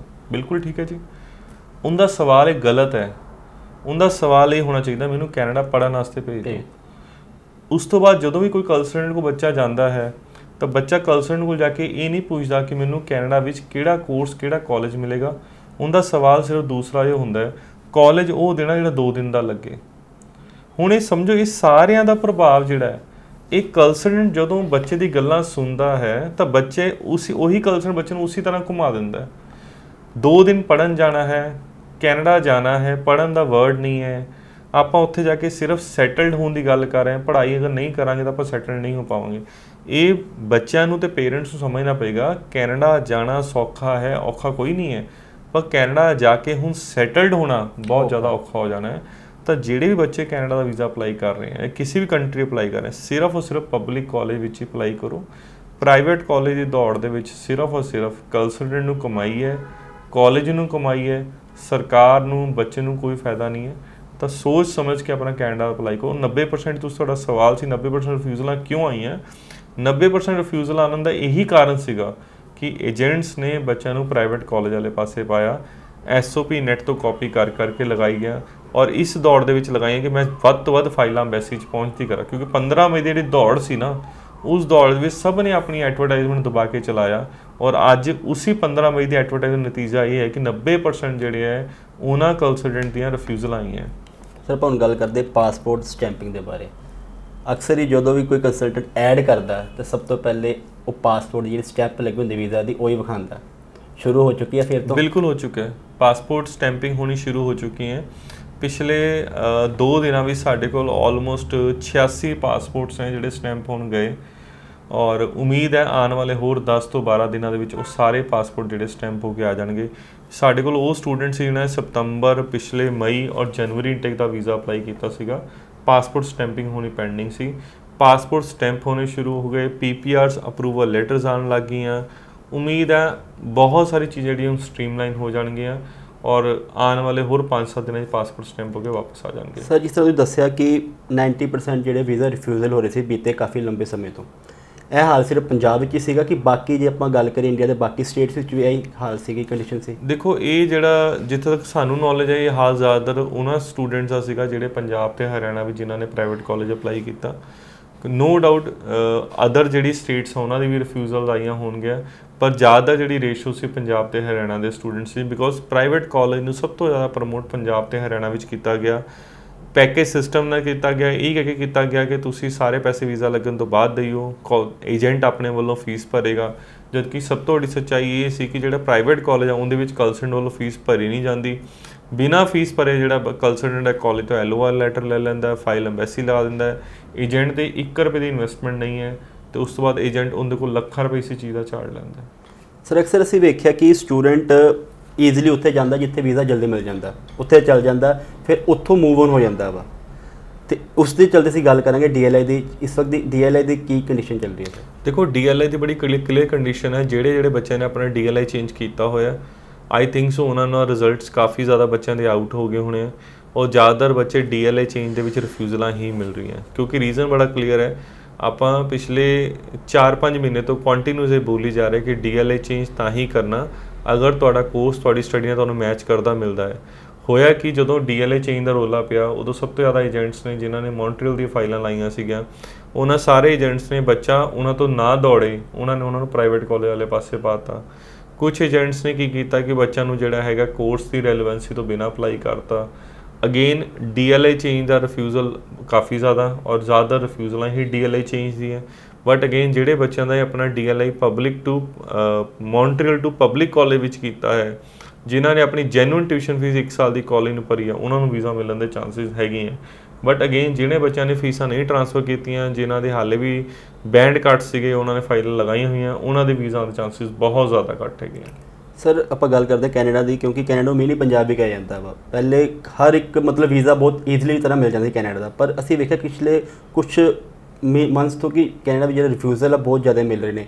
ਮੇਨ ਕਾਰਨ ਕੀ ਹੈ? ਪਹਿਲੇ ਕਿਉਂ ਮਿਲਦੇ ਵੀਜ਼ਾ ਈਜ਼ੀ ਤਰ੍ਹਾਂ, ਹੁਣ ਨਹੀਂ ਮਿਲ ਰਹੇ, ਕਾਰਨ ਕੀ ਸਮਝਦੇ ਹੋ? ਦੇਖੋ, ਪਹਿਲਾਂ ਵੀ ਰਿਫਿਊਜ਼ਲ ਆਉਂਦੀਆਂ ਸੀਗੀਆਂ, ਪਹਿਲਾਂ ਵੀ ਵੀਜ਼ੇ ਆਉਂਦੇ ਸੀ। ਰਿਫਿਊਜ਼ਲਾਂ ਜਿਹੜੀ ਕੈਨੇਡਾ ਹਾਈ ਕਮਿਸ਼ਨ ਦਾ ਆਪਣਾ ਸਿਸਟਮ ਹੈ, ਉੱਤੇ 25 ਤੋਂ 30% ਜਿਹੜੀਆਂ ਰਿਫਿਊਜ਼ਲਾਂ ਆ ਜਾਂਦੀਆਂ ਸੀਗੀਆਂ। ਉਹਨਾਂ ਵਿੱਚ ਕੁਝ ਰਿਫਿਊਜ਼ਲਾਂ ਨਜਾਇਜ਼ ਹੁੰਦੀਆਂ ਸੀ ਪਹਿਲਾਂ, ਔਰ ਕੁਝ ਰਿਫਿਊਜ਼ਲਾਂ ਜਾਇਜ਼ ਹੁੰਦੀਆਂ ਸੀ। ਹੁਣੇ ਅਗਰ ਰੀਸੈਂਟਲੀ ਰਿਫਿਊਜ਼ਲ ਦਾ ਰੇਸ਼ੋ ਵਧਿਆ, ਉਹ ਸਿਰਫ ਵਧਣ ਦਾ ਇੱਕੋ ਹੀ ਕਾਰਨ ਹੈ ਕਿ ਕੰਸਲਟੈਂਟ ਨੇ ਬੱਚਿਆਂ ਦੀ ਗਲਤ ਤਰੀਕੇ ਨਾਲ ਫਾਈਲ ਲਾਈ, ਪ੍ਰਾਈਵੇਟ ਕਾਲਜ ਵਾਲੇ ਪਾਸੇ ਲਾਈ, ਇਸ ਕਰਕੇ ਜਿਹੜੀ ਰਿਫਿਊਜ਼ਲ ਦਾ ਰੇਸ਼ੋ ਵੱਧ ਗਿਆ। ਰਿਫਿਊਜ਼ਲਾਂ ਪਹਿਲਾਂ ਵੀ ਆਉਂਦੀਆਂ ਸੀਗੀਆਂ। ਇੱਕ ਚੀਜ਼ ਸਮਝਣ ਵਾਲੀ ਕਿ ਪਹਿਲਾਂ ਕੈਨੇਡਾ ਐਮਬੈਸੀ ਵੀਜ਼ਾ ਨਹੀਂ ਰਿਫਿਊਜ਼ਲਾਂ ਨਹੀਂ ਦਿੰਦਾ ਸੀ, ਕੈਨੇਡਾ ਐਮਬੈਸੀ ਪਹਿਲਾਂ ਵੀ ਰਿਫਿਊਜ਼ਲਾਂ ਦਿੰਦਾ ਸੀ, ਕੈਨੇਡਾ ਐਮਬੈਸੀ ਹੁਣ ਵੀ ਰਿਫਿਊਜ਼ਲਾਂ ਦਿੰਦਾ। ਆਪਾਂ ਰਿਫਿਊਜ਼ਲਾਂ ਉਨੀ ਆ ਰਹੀਆਂ। ਪ੍ਰੋਬਲਮ ਕੀ ਹੈ? ਪਹਿਲਾਂ 100 ਫਾਈਲਾਂ ਦੇ ਵਿੱਚੋਂ 80% ਫਾਈਲਾਂ ਉਹ ਲੱਗਦੀਆਂ ਜਿਹੜੀ ਐਲੀਜੀਬਲ ਹੈ, ਤੇ 20% ਫਾਈਲ ਲੱਗਦੀਆਂ ਸੀ ਨਾਟ ਐਲੀਜੀਬਲ। ਇਸ ਕਰਕੇ 20% ਰਿਫਿਊਜ਼ਲ ਆਉਂਦੇ ਸੀ, 80% ਵੀਜ਼ੇ ਮਿਲਦੇ ਸੀ। ਹੁਣ ਹੋਇਆ ਕਿ ਪਿਛਲੇ ਸਤੰਬਰ ਜਿਹੜਾ ਵਾਲਾ 2021 ਦਾ ਇਨਟੇਕ ਹੈ, ਇਸ ਇਨਟੇਕ ਵਿੱਚ 70-80% ਫਾਈਲਾਂ ਉਹਨਾਂ ਬੱਚਿਆਂ ਦੀ ਲੱਗ ਗਈਆਂ ਜਿਹੜੇ ਬੱਚੇ ਐਲੀਜੀਬਲ ਨਹੀਂ ਸੀਗੇ। ਹੁਣ ਬੱਚਿਆਂ ਦਾ ਸਵਾਲ ਹੁੰਦਾ ਕਿ ਮੈਨੂੰ ਕਾਲਜ ਨੇ ਆਫਰ ਲੈਟਰ ਦੇਤੀ, ਮੇਰਾ GIC ਖੋਲਤਾ, ਏਜੰਟ ਨੇ ਮੈਨੂੰ ਹਾਂ ਕਰਤੀ, ਫਿਰ ਤਾਂ ਮੈਂ ਐਲੀਜੀਬਲ ਹਾਂ। ਕਾਲਜ ਨੇ ਆਪਣੇ $50-100 ਲੈਣ ਲਈ ਆਫਰ ਲੈਟਰ ਦਿੱਤੀ। ਨੋਵਾ ਸਕੋਸ਼ੀਆ ਨੇ, ICICI ਬੈਂਕ ਨੇ ਆਪਣੇ GIC ਖੋਲ੍ਹਣ ਦੇ $200 ਲੈ ਲਏ। ਕੰਸਲਟੈਂਟ ਨੇ ਆਪਣੀ ਕੰਸਲਟੈਂਸੀ ਫੀਸ ਲੈ ਲਈ। ਇਹ ਸਾਰਾ ਕੰਮ ਇਹਨਾਂ ਦਾ ਹੈ। ਅੰਬੈਸੀ ਨੇ ਅੰਬੈਸੀ ਫੀਸ ਲੈ ਲਈ, but visa the visa officer ਨੇ ਦੇਣਾ। ਇਹ ਮਨ ਦੇ ਵਿੱਚ ਵਹਿਮ ਨਾ ਰੱਖੋ ਯਾਰ ਕਿ ਅਗਰ ਤੁਹਾਨੂੰ ਕਿਸੇ ਕਾਲਜ ਨਾਲ ਐਡਮਿਸ਼ਨ ਮਿਲ ਗਈ ਤਾਂ ਤੁਹਾਡਾ ਵੀਜ਼ਾ ਹੈ ਨਾ। ਕਾਲਜ ਨੇ ਤਾਂ ਤੁਹਾਨੂੰ ਇੱਕ ਕੰਡੀਸ਼ਨਲ ਆਫਰ ਲੈਟਰ ਦੇਣਗੇ ਕਿ ਤੂੰ ਵੀਜ਼ਾ ਅਪਲਾਈ ਕਰ ਲੈ, ਤੈਨੂੰ ਵੀਜ਼ਾ ਮਿਲ ਗਿਆ, ਸਾਡੇ ਕੋਲ ਆ ਜੀ, ਨਹੀਂ ਮਿਲਿਆ ਤਾਂ ਦਿੱਤੇ ਹੋਏ ਪੈਸੇ ਵਾਪਸ ਲੈ ਲਈ। ਤਾਂ ਅਗੇਨ ਉਹੀ ਗੱਲ ਹੈ ਕਿ ਜਿਹੜੇ ਰਿਫਿਊਜ਼ਲ ਆਈਆਂ, ਉਹ ਰਿਫਿਊਜ਼ਲ ਸਭ ਤੋਂ ਵੱਡਾ ਕਾਰਨ ਬੜਾ ਕਲੀਅਰ ਇਹ ਸੀ ਕਿ 80% ਬੱਚਿਆਂ ਨੇ ਉਹਨਾਂ ਦੀ ਫਾਈਲਾਂ ਲਾਤੀਆਂ ਜਿਹੜੇ ਐਲੀਜੀਬਲ ਨਹੀਂ ਸੀਗੇ। ਜਿਹੜੇ ਵੀ ਬੱਚਿਆਂ ਦਾ ਵੀਜ਼ਾ ਹੁਣ ਰਿਫਿਊਜ਼ ਹੋ ਗਿਆ, ਉਹ ਇਹੀ ਸੋਚ ਕੇ ਅਪਲਾਈ ਕਰਨ ਅਗਰ ਉਹਨਾਂ ਨੇ ਪਬਲਿਕ ਕਾਲਜ ਅਪਲਾਈ ਕਰਨਾ। ਅਗਰ ਉਸ ਕੇਸ ਨੂੰ ਚਾਹੇ ਤੁਸੀਂ 10 ਵਾਰੀ ਅੰਬੈਸੀ ਲਾ ਲਓ, ਅੰਬੈਸੀ ਨੇ 10 ਵਾਰੀ ਰਿਫਿਊਜ਼ ਕਰ ਦੇਣਾ, ਕਿਉਂਕਿ ਏਜੰਟਸ ਹੁਣ ਬੱਚਿਆਂ ਨੂੰ ਇਹ ਸਮਝਾ ਰਹੇ ਕੋਈ ਗੱਲ ਨਹੀਂ, ਕੋਵਿਡ ਦਾ ਟਾਈਮ ਚੱਲ ਰਿਹਾ, ਤੇਰਾ ਵੀਜ਼ਾ ਰਿਫਿਊਜ਼ ਹੋ ਗਿਆ, ਦੁਬਾਰਾ ਅਪਲਾਈ ਕਰ ਲਾ, ਆਪਾਂ ਦੁਬਾਰਾ ਟਰਾਈ ਕਰਦੇ ਹਾਂ, ਕੋਈ ਫਾਇਦਾ ਨਹੀਂ ਹੈ। ਅਗਰ ਤੁਹਾਡਾ ਕਾਲਜ ਪਬਲਿਕ ਨਹੀਂ ਹੈ, ਤੁਹਾਨੂੰ ਵੀਜ਼ਾ ਅਪਲਾਈ ਕਰਨ ਦਾ ਕੋਈ ਫਾਇਦਾ ਨਹੀਂ, ਤੁਹਾਨੂੰ ਰਿਫਿਊਜ਼ਲ ਦਾ ਹੀ ਬਾਰ-ਬਾਰ ਸਾਹਮਣਾ ਕਰਨਾ ਪੈ ਸਕਦਾ। ਹੋ ਸਕਦਾ 2-4 ਵੀਜ਼ੇ ਵੀ ਆ ਜਾਣ ਪ੍ਰਾਈਵੇਟ ਕਾਲਜਾਂ ਦੇ, ਬਟ ਸੱਚਾਈ ਜਿਹੜੀ ਸਭ ਤੋਂ ਵੱਡੀ ਹੈ ਕਿ ਰਿਫਿਊਜ਼ਲਾਂ ਕਿੰਨੀਆਂ ਜ਼ਿਆਦਾ ਹੈ। ਔਰ ਇਸ ਕਰਕੇ ਜਿਹੜੀ ਰੇਸ਼ੋ ਆਪਾਂ ਸੁਣਦੇ ਆ ਕਿ 90% ਵੀਜ਼ੇ ਉੱਡ ਗਏ, 70% ਪ੍ਰੋਫਾਈਲਾਂ ਮਾੜੀਆਂ ਨਹੀਂ ਸੀਗੀਆਂ, ਉਹ ਪ੍ਰੋਫਾਈਲਾਂ ਮਾੜੀਆਂ ਲਗਾਉਣ ਵਾਲੇ ਵੀ ਕੰਸਲਟੈਂਟ ਸੀਗੇ। ਤਾਂ ਇਹ ਬੱਚਿਆਂ ਨੂੰ ਸਮਝਣਾ ਪਏਗਾ ਵੀਜ਼ੇ ਐਕਚੁਅਲ ਕਿੰਨੇ ਰਿਫਿਊਜ਼ ਹੋਏ ਆ। ਔਰ ਇਹ ਰਿਫਿਊਜ਼ਲਾਂ ਦਿਖਾ ਕੇ ਹੋਰ ਜ਼ਿਆਦਾ ਬੱਚਿਆਂ ਨੂੰ ਡਰਾਇਆ ਜਾ ਰਿਹਾ ਹੈ ਕਿ ਤੁਸੀਂ, ਤੁਹਾਡੇ ਕੈਨੇਡਾ ਐਮਬੈਸੀ ਨੇ ਰਿਫਿਊਜ਼ਲਾਂ ਦੇਣੀ ਸ਼ੁਰੂ ਕਰਤੀਆਂ, ਤੁਸੀਂ ਪੈਸੇ ਨਾ ਫਸਾਓ, ਤੁਸੀਂ ਏਜੰਟ ਕੋ ਜਾਓ, ਏਜੰਟ ਤੋਂ ਪੈਸੇ ਲਾਓ ਤੇ ਸਾਰੇ ਪੈਸੇ ਵੀਜ਼ਾ ਲੱਗਣ ਤੋਂ ਬਾਅਦ ਦਿਓ। ਸੋਚ ਸਮਝ ਕੇ ਅਪਲਾਈ ਕਰੋ, ਪਬਲਿਕ ਕਾਲਜ ਸਿਰਫ ਕੈਨੇਡਾ ਦਾ ਵੀਜ਼ਾ ਅਪਲਾਈ ਕਰੋ। ਸਰ, ਜਿਸ ਤਰ੍ਹਾਂ ਤੁਸੀਂ ਕਹਿ ਰਹੇ ਹੋ ਕਿ ਆਫਰ ਲੈਟਰ ਆਣਾ ਵੀਜ਼ਾ ਨਹੀਂ ਹੁੰਦਾ, ਪਰ ਕੰਸਲਟੈਂਟ ਅਸੀਂ ਵੇਖਿਆ ਕਿ ਸਟੂਡੈਂਟ ਨੂੰ ਇਹ ਕਹਿੰਦੇ ਕਿ ਹੁਣ ਤੇਰੀ ਆਫਰ ਲੈਟਰ ਆ ਗਈ ਆ, ਹਫ਼ਤੇ ਦਾ ਵੀਜ਼ਾ ਵੀ ਆ ਜਾਣਾ। ਕੀ ਸੱਚਾਈ ਇਸ ਦੇ ਪਿੱਛੇ? ਕਿਉਂਕਿ ਸਰ ਮੈਂ ਵੀ ਆਸਟ੍ਰੇਲੀਆ ਗਿਆ ਵਾਂ, ਮੇਰੀ ਆਫਰ ਲੈਟਰ ਆਈ ਸੀਗੀ ਪਰ ਮੇਰਾ ਤੀਜੇ ਦਿਨ ਵੀਜ਼ਾ ਆ ਗਿਆ ਸੀਗਾ। ਪ੍ਰੈਕਟੀਕਲੀ ਦੇਖੋ ਸਰ, ਹੁੰਦਾ ਕੀ ਹੈ, ਹਰ ਰੋਜ਼ ਸਿਨੈਰੀਓ ਬਦਲਦਾ, ਹਰ ਰੋਜ਼ ਸਿਸਟਮ ਬਦਲਦਾ। ਜਿਹੜੀ ਸਭ ਤੋਂ ਇੰਪੋਰਟੈਂਟ ਚੀਜ਼ ਆ ਉਹ ਇਹ ਹੈ ਕਿ ਆਈਡੈਂਟੀ ਜਿਹੜਾ ਵੀਜ਼ਾ ਹੈ ਉਹ ਵੀਜ਼ਾ ਆਫਿਸਰ ਨੇ ਦੇਣਾ। ਕਾਲਜ ਨੇ ਇੱਕ ਚੀਜ਼ ਸਮਝਣ ਲਈ, ਕਾਲਜ ਨੇ ਆਪਣੇ ਐਡਮਿਸ਼ਨ ਦੇ ਆਧਾਰ ਤੇ ਐਡਮਿਸ਼ਨ ਦੇ ਦਿੰਦਾ ਹੈ। ਐਡਮਿਸ਼ਨ ਦਾ ਮਤਲਬ ਇਹ ਨਹੀਂ ਕਿ ਵੀਜ਼ਾ ਮਿਲਦਾ ਹੈ। ਐਡਮਿਸ਼ਨ ਇੱਕ ਅਲੱਗ ਕਨਸੈਪਟ ਹੈ, ਵੀਜ਼ਾ ਇੱਕ ਅਲੱਗ ਕਨਸੈਪਟ ਹੈ, ਪਹੁੰਚਣਾ ਇੱਕ ਅਲੱਗ ਕਨਸੈਪਟ ਹੈ। ਹੁਣ ਜਿਹੜਾ ਵੀਜ਼ਾ ਆਫਿਸਰ ਹੈ ਉਹਨੇ ਬੱਚਿਆਂ ਦੇ, ਕਿਉਂਕਿ ਕਾਲਜ ਕੀ ਦੇਖਦਾ ਹੈ, ਕਾਲਜ ਬੱਚੇ ਦੀ ਬੈਕਗਰਾਊਂਡ ਦੇਖ ਕੇ ਉਹਨੂੰ ਆਫਰ ਲੈਟਰ ਇਸ਼ੂ ਕਰ ਦਿੰਦਾ ਹੈ। ਅਗਰ ਬੱਚੇ ਨੇ ਆਰਟਸ ਕੀਤੀ ਹੈ ਤਾਂ ਉਹਨੂੰ ਆਰਟਸ ਦੇ ਕੋਰਸ ਦੇ ਰੈਲੇਵੈਂਟ ਸੀਟ ਦੇ ਦੇਗਾ, ਕਾਮਰਸ ਕੀਤੀ ਕਾਮਰਸ ਦੇ ਰੈਲੇਵੈਂਟ ਕੀਤਾ। ਪਰ ਜਿਹੜਾ ਵੀਜ਼ਾ ਅਫਸਰ ਹੈ ਉਹ ਪੂਰੀ ਫਾਈਲ ਚੈੱਕ ਕਰਦਾ, ਉਹਦੀ ਹਿਸਟਰੀ ਚੈੱਕ ਕਰਦਾ, ਉਹਦੀ ਫੈਮਿਲੀ ਦੀ ਐਨੂਅਲ ਇਨਕਮ ਚੈੱਕ ਕਰਦਾ ਹੈ, ਉਹਦੀ SOP ਚੈੱਕ ਕਰਦਾ, ਉਹਦੇ ਫਾਈਨੈਂਸ਼ੀਅਲ ਚੈੱਕ ਕਰਦਾ, ਉਹਦੀ ਐਜੂਕੇਸ਼ਨ ਬੈਕਗਰਾਊਂਡ ਚੈੱਕ ਕਰਦਾ। ਇਹ ਚੈੱਕ ਕਰਦਾ ਕਿ ਜਿਹੜਾ ਕੋਰਸ ਕਰਨ ਜਾ ਰਿਹਾ ਹੈ ਇਹਦੇ ਫਿਊਚਰ ਵਿੱਚ ਕਿੰਨਾ ਕੁ ਬੈਨੀਫਿਟ ਦੇਏਗਾ, ਉਸ ਤੋਂ ਬਾਅਦ ਵੀਜ਼ਾ ਮਿਲਦਾ ਹੈ। ਆਫਰ ਲੈਟਰ ਹਰ ਇੱਕ ਨੂੰ ਮਿਲਦੀ ਹੈ, ਮੈਂ ਬਾਰ-ਬਾਰ ਕਹਿ ਰਿਹਾ, ਵੀਜ਼ਾ ਗਿਣੇ ਚੁਣਿਆਂ ਨੂੰ ਵੀਜ਼ਾ ਉਹਨੂੰ ਹੀ ਮਿਲੇਗਾ ਜਿਹੜਾ ਬੱਚਾ ਐਲੀਜੀਬਲ ਹੈ। ਦੇਖੋ ਇੱਕ ਛੋਟੀ ਐਗਜ਼ਾਮਪਲ ਹੈ, ਆਪਾਂ ਕੈਨੇਡਾ ਜਾ ਕੇ ਪੜ੍ਹਨਾ, ਆਪਾਂ ਸਟੇਟਮੈਂਟ ਆਫ ਪਰਪਸ ਜਿਹੜਾ ਹੁੰਦਾ SOP ਜਿਹਨੂੰ ਆਪਾਂ ਕਹਿੰਦੇ ਆ, ਉਹ ਹਰ ਵਾਰੀ ਆਪਾਂ ਸ਼ੋਅ ਦੇ ਉੱਤੇ ਕਹਿ ਰਹੇ ਕਿ SOP ਬੱਚਾ ਖੁਦ ਬਣਾਵੇ, SOP ਬੱਚਾ ਖੁਦ ਬਣਾਵੇ। ਕੈਨੇਡਾ ਐਮਬੈਸੀ ਪ੍ਰੋਪਰ ਇਹ ਚੀਜ਼ ਵੈਬੀਨਾਰ ਦੇ ਉੱਤੇ ਕਹਿ ਰਹੀ ਹੈ ਕਿ SOP ਨੈਟ ਤੋਂ ਕਾਪੀ ਕਰਕੇ ਸਾਨੂੰ ਆਈ ਜਾ ਰਹੀ ਹੈ। ਅਗਰ ਬੱਚਾ SOP ਨਹੀਂ ਬਣਾ ਪਾ ਰਿਹਾ ਔਰ ਉਹਦੀ SOP ਬਣਾਉਣ ਲਈ ਕੰਸਲਟੈਂਟ ਦੀ ਹੈਲਪ ਲੈ ਰਿਹਾ ਹੈ, ਕਿਆ ਉਹ ਕੈਨੇਡਾ ਸੈਟਲਡ ਹੋ ਜਾਏਗਾ? ਬਹੁਤ ਮੁਸ਼ਕਿਲ ਹੈ। ਤਾਂ ਕੈਨੇਡਾ ਜਾਣਾ ਹੁਣ ਵੀਜ਼ਾ ਲੈਣਾ ਬਹੁਤ ਸੌਖਾ ਹੈ, ਉੱਥੇ ਸੈਟਲਡ ਹੋਣਾ ਬੜਾ ਔਖਾ, ਸਰਵਾਈਵ ਕਰਨਾ ਬਹੁਤ ਔਖਾ ਹੈ। ਤਾਂ ਅਗੇਨ ਉਹੀ ਗੱਲ ਹੈ, ਬੱਚਾ ਉਹੀ ਜਾਏ ਜਿਹੜੇ ਬੱਚੇ ਨੇ ਜੈਨੂਨ ਜਾ ਕੇ ਪੜ੍ਹਨਾ ਹੈ। ਹੁਣ ਕੈਨੇਡਾ ਉਹ ਵਾਲਾ ਨਹੀਂ ਰਿਹਾ ਕਿ ਬੰਦਾ ਕੈਨੇਡਾ ਪਹੁੰਚੋ, ਜਾ ਕੇ 2 ਦਿਨ ਕਾਲਜ ਜੁਆਇਨ ਕਰੋ। ਹਾਈ ਕਮਿਸ਼ਨ ਨੇ ਵੀਜ਼ਾ ਉਹਨੂੰ ਦੇਣਾ ਜਿਹੜਾ ਬੱਚਾ ਪੜ੍ਹਨ ਵਾਸਤੇ ਜਾਏਗਾ। ਸਰ, ਆਪਾਂ ਹੁਣ ਗੱਲ ਕਰਦੇ ਹਾਂ, ਜਿਸ ਤਰ੍ਹਾਂ ਤੁਹਾਨੂੰ ਇਸ ਫੀਲਡ ਵਿੱਚ 14 ਸਾਲ ਦਾ ਐਕਸਪੀਰੀਅੰਸ ਆ, ਸਟੂਡੈਂਟ ਆਪਣੀ ਫਾਈਲ ਕਿਸ ਤਰ੍ਹਾਂ ਸਟਰੋਂਗ ਕਰ ਸਕਦਾ ਕਿ ਜੇ ਉਹ ਆਪਣਾ ਵੀਜ਼ਾ ਲਵਾਉਂਦਾ ਉਸ ਨੂੰ ਵੀਜ਼ਾ ਮਿਲੇਗਾ, ਉਹ ਸਟੂਡੈਂਟ ਕਿਸ ਤਰ੍ਹਾਂ, ਤੁਸੀਂ ਕੀ ਰਾਏ ਦਿਓਗੇ ਸਟੂਡੈਂਟ ਨੂੰ? ਦੇਖੋ ਪ੍ਰੈਕਟੀਕਲ ਜੀ ਬੜੀ ਕਲੀਅਰ ਹੈ, ਉਹੀ ਬੱਚਾ ਕੈਨੇਡਾ ਦਾ ਵੀਜ਼ਾ ਅਪਲਾਈ ਕਰ ਸਕਦਾ ਜਿਹੜਾ ਬੱਚਾ ਐਲੀਜੀਬਲ ਹੈ। ਐਲੀਜੀਬਿਲਿਟੀ ਦਾ ਮਤਲਬ ਕੀ ਹੈ? ਐਲੀਜੀਬਿਲਿਟੀ ਦਾ ਮਤਲਬ ਇਹ ਹੈ ਕਿ ਜਿਹੜੇ ਬੱਚੇ ਦੇ 6 ਈਚ ਹੈ ਜਾਂ ਇੱਕ ਮੋਡਿਊਲ 'ਚੋਂ 5.5 ਬੈਂਡ ਹੈ, ਉਹ ਬੱਚਾ ਜਿੰਦੇ ਪਰਸੈਂਟੇਜ 60 ਹੈ, 55 ਤੋਂ 60% ਦੇ ਵਿੱਚ ਨੰਬਰ ਹੈ, ਆਪਣਾ ਪਬਲਿਕ ਕਾਲਜ ਵਿੱਚ ਵੀਜ਼ਾ ਅਪਲਾਈ ਕਰ ਰਿਹਾ ਹੈ, SOP ਆਪਣੀ ਆਪ ਬਣਾ ਰਿਹਾ ਹੈ, ਕੋਰਸ ਚੰਗਾ ਲੈ ਰਿਹਾ ਹੈ, ਉਹਨੂੰ ਵੀਜ਼ਾ ਮਿਲਣ ਦੇ ਚਾਂਸਿਸ ਹੈ।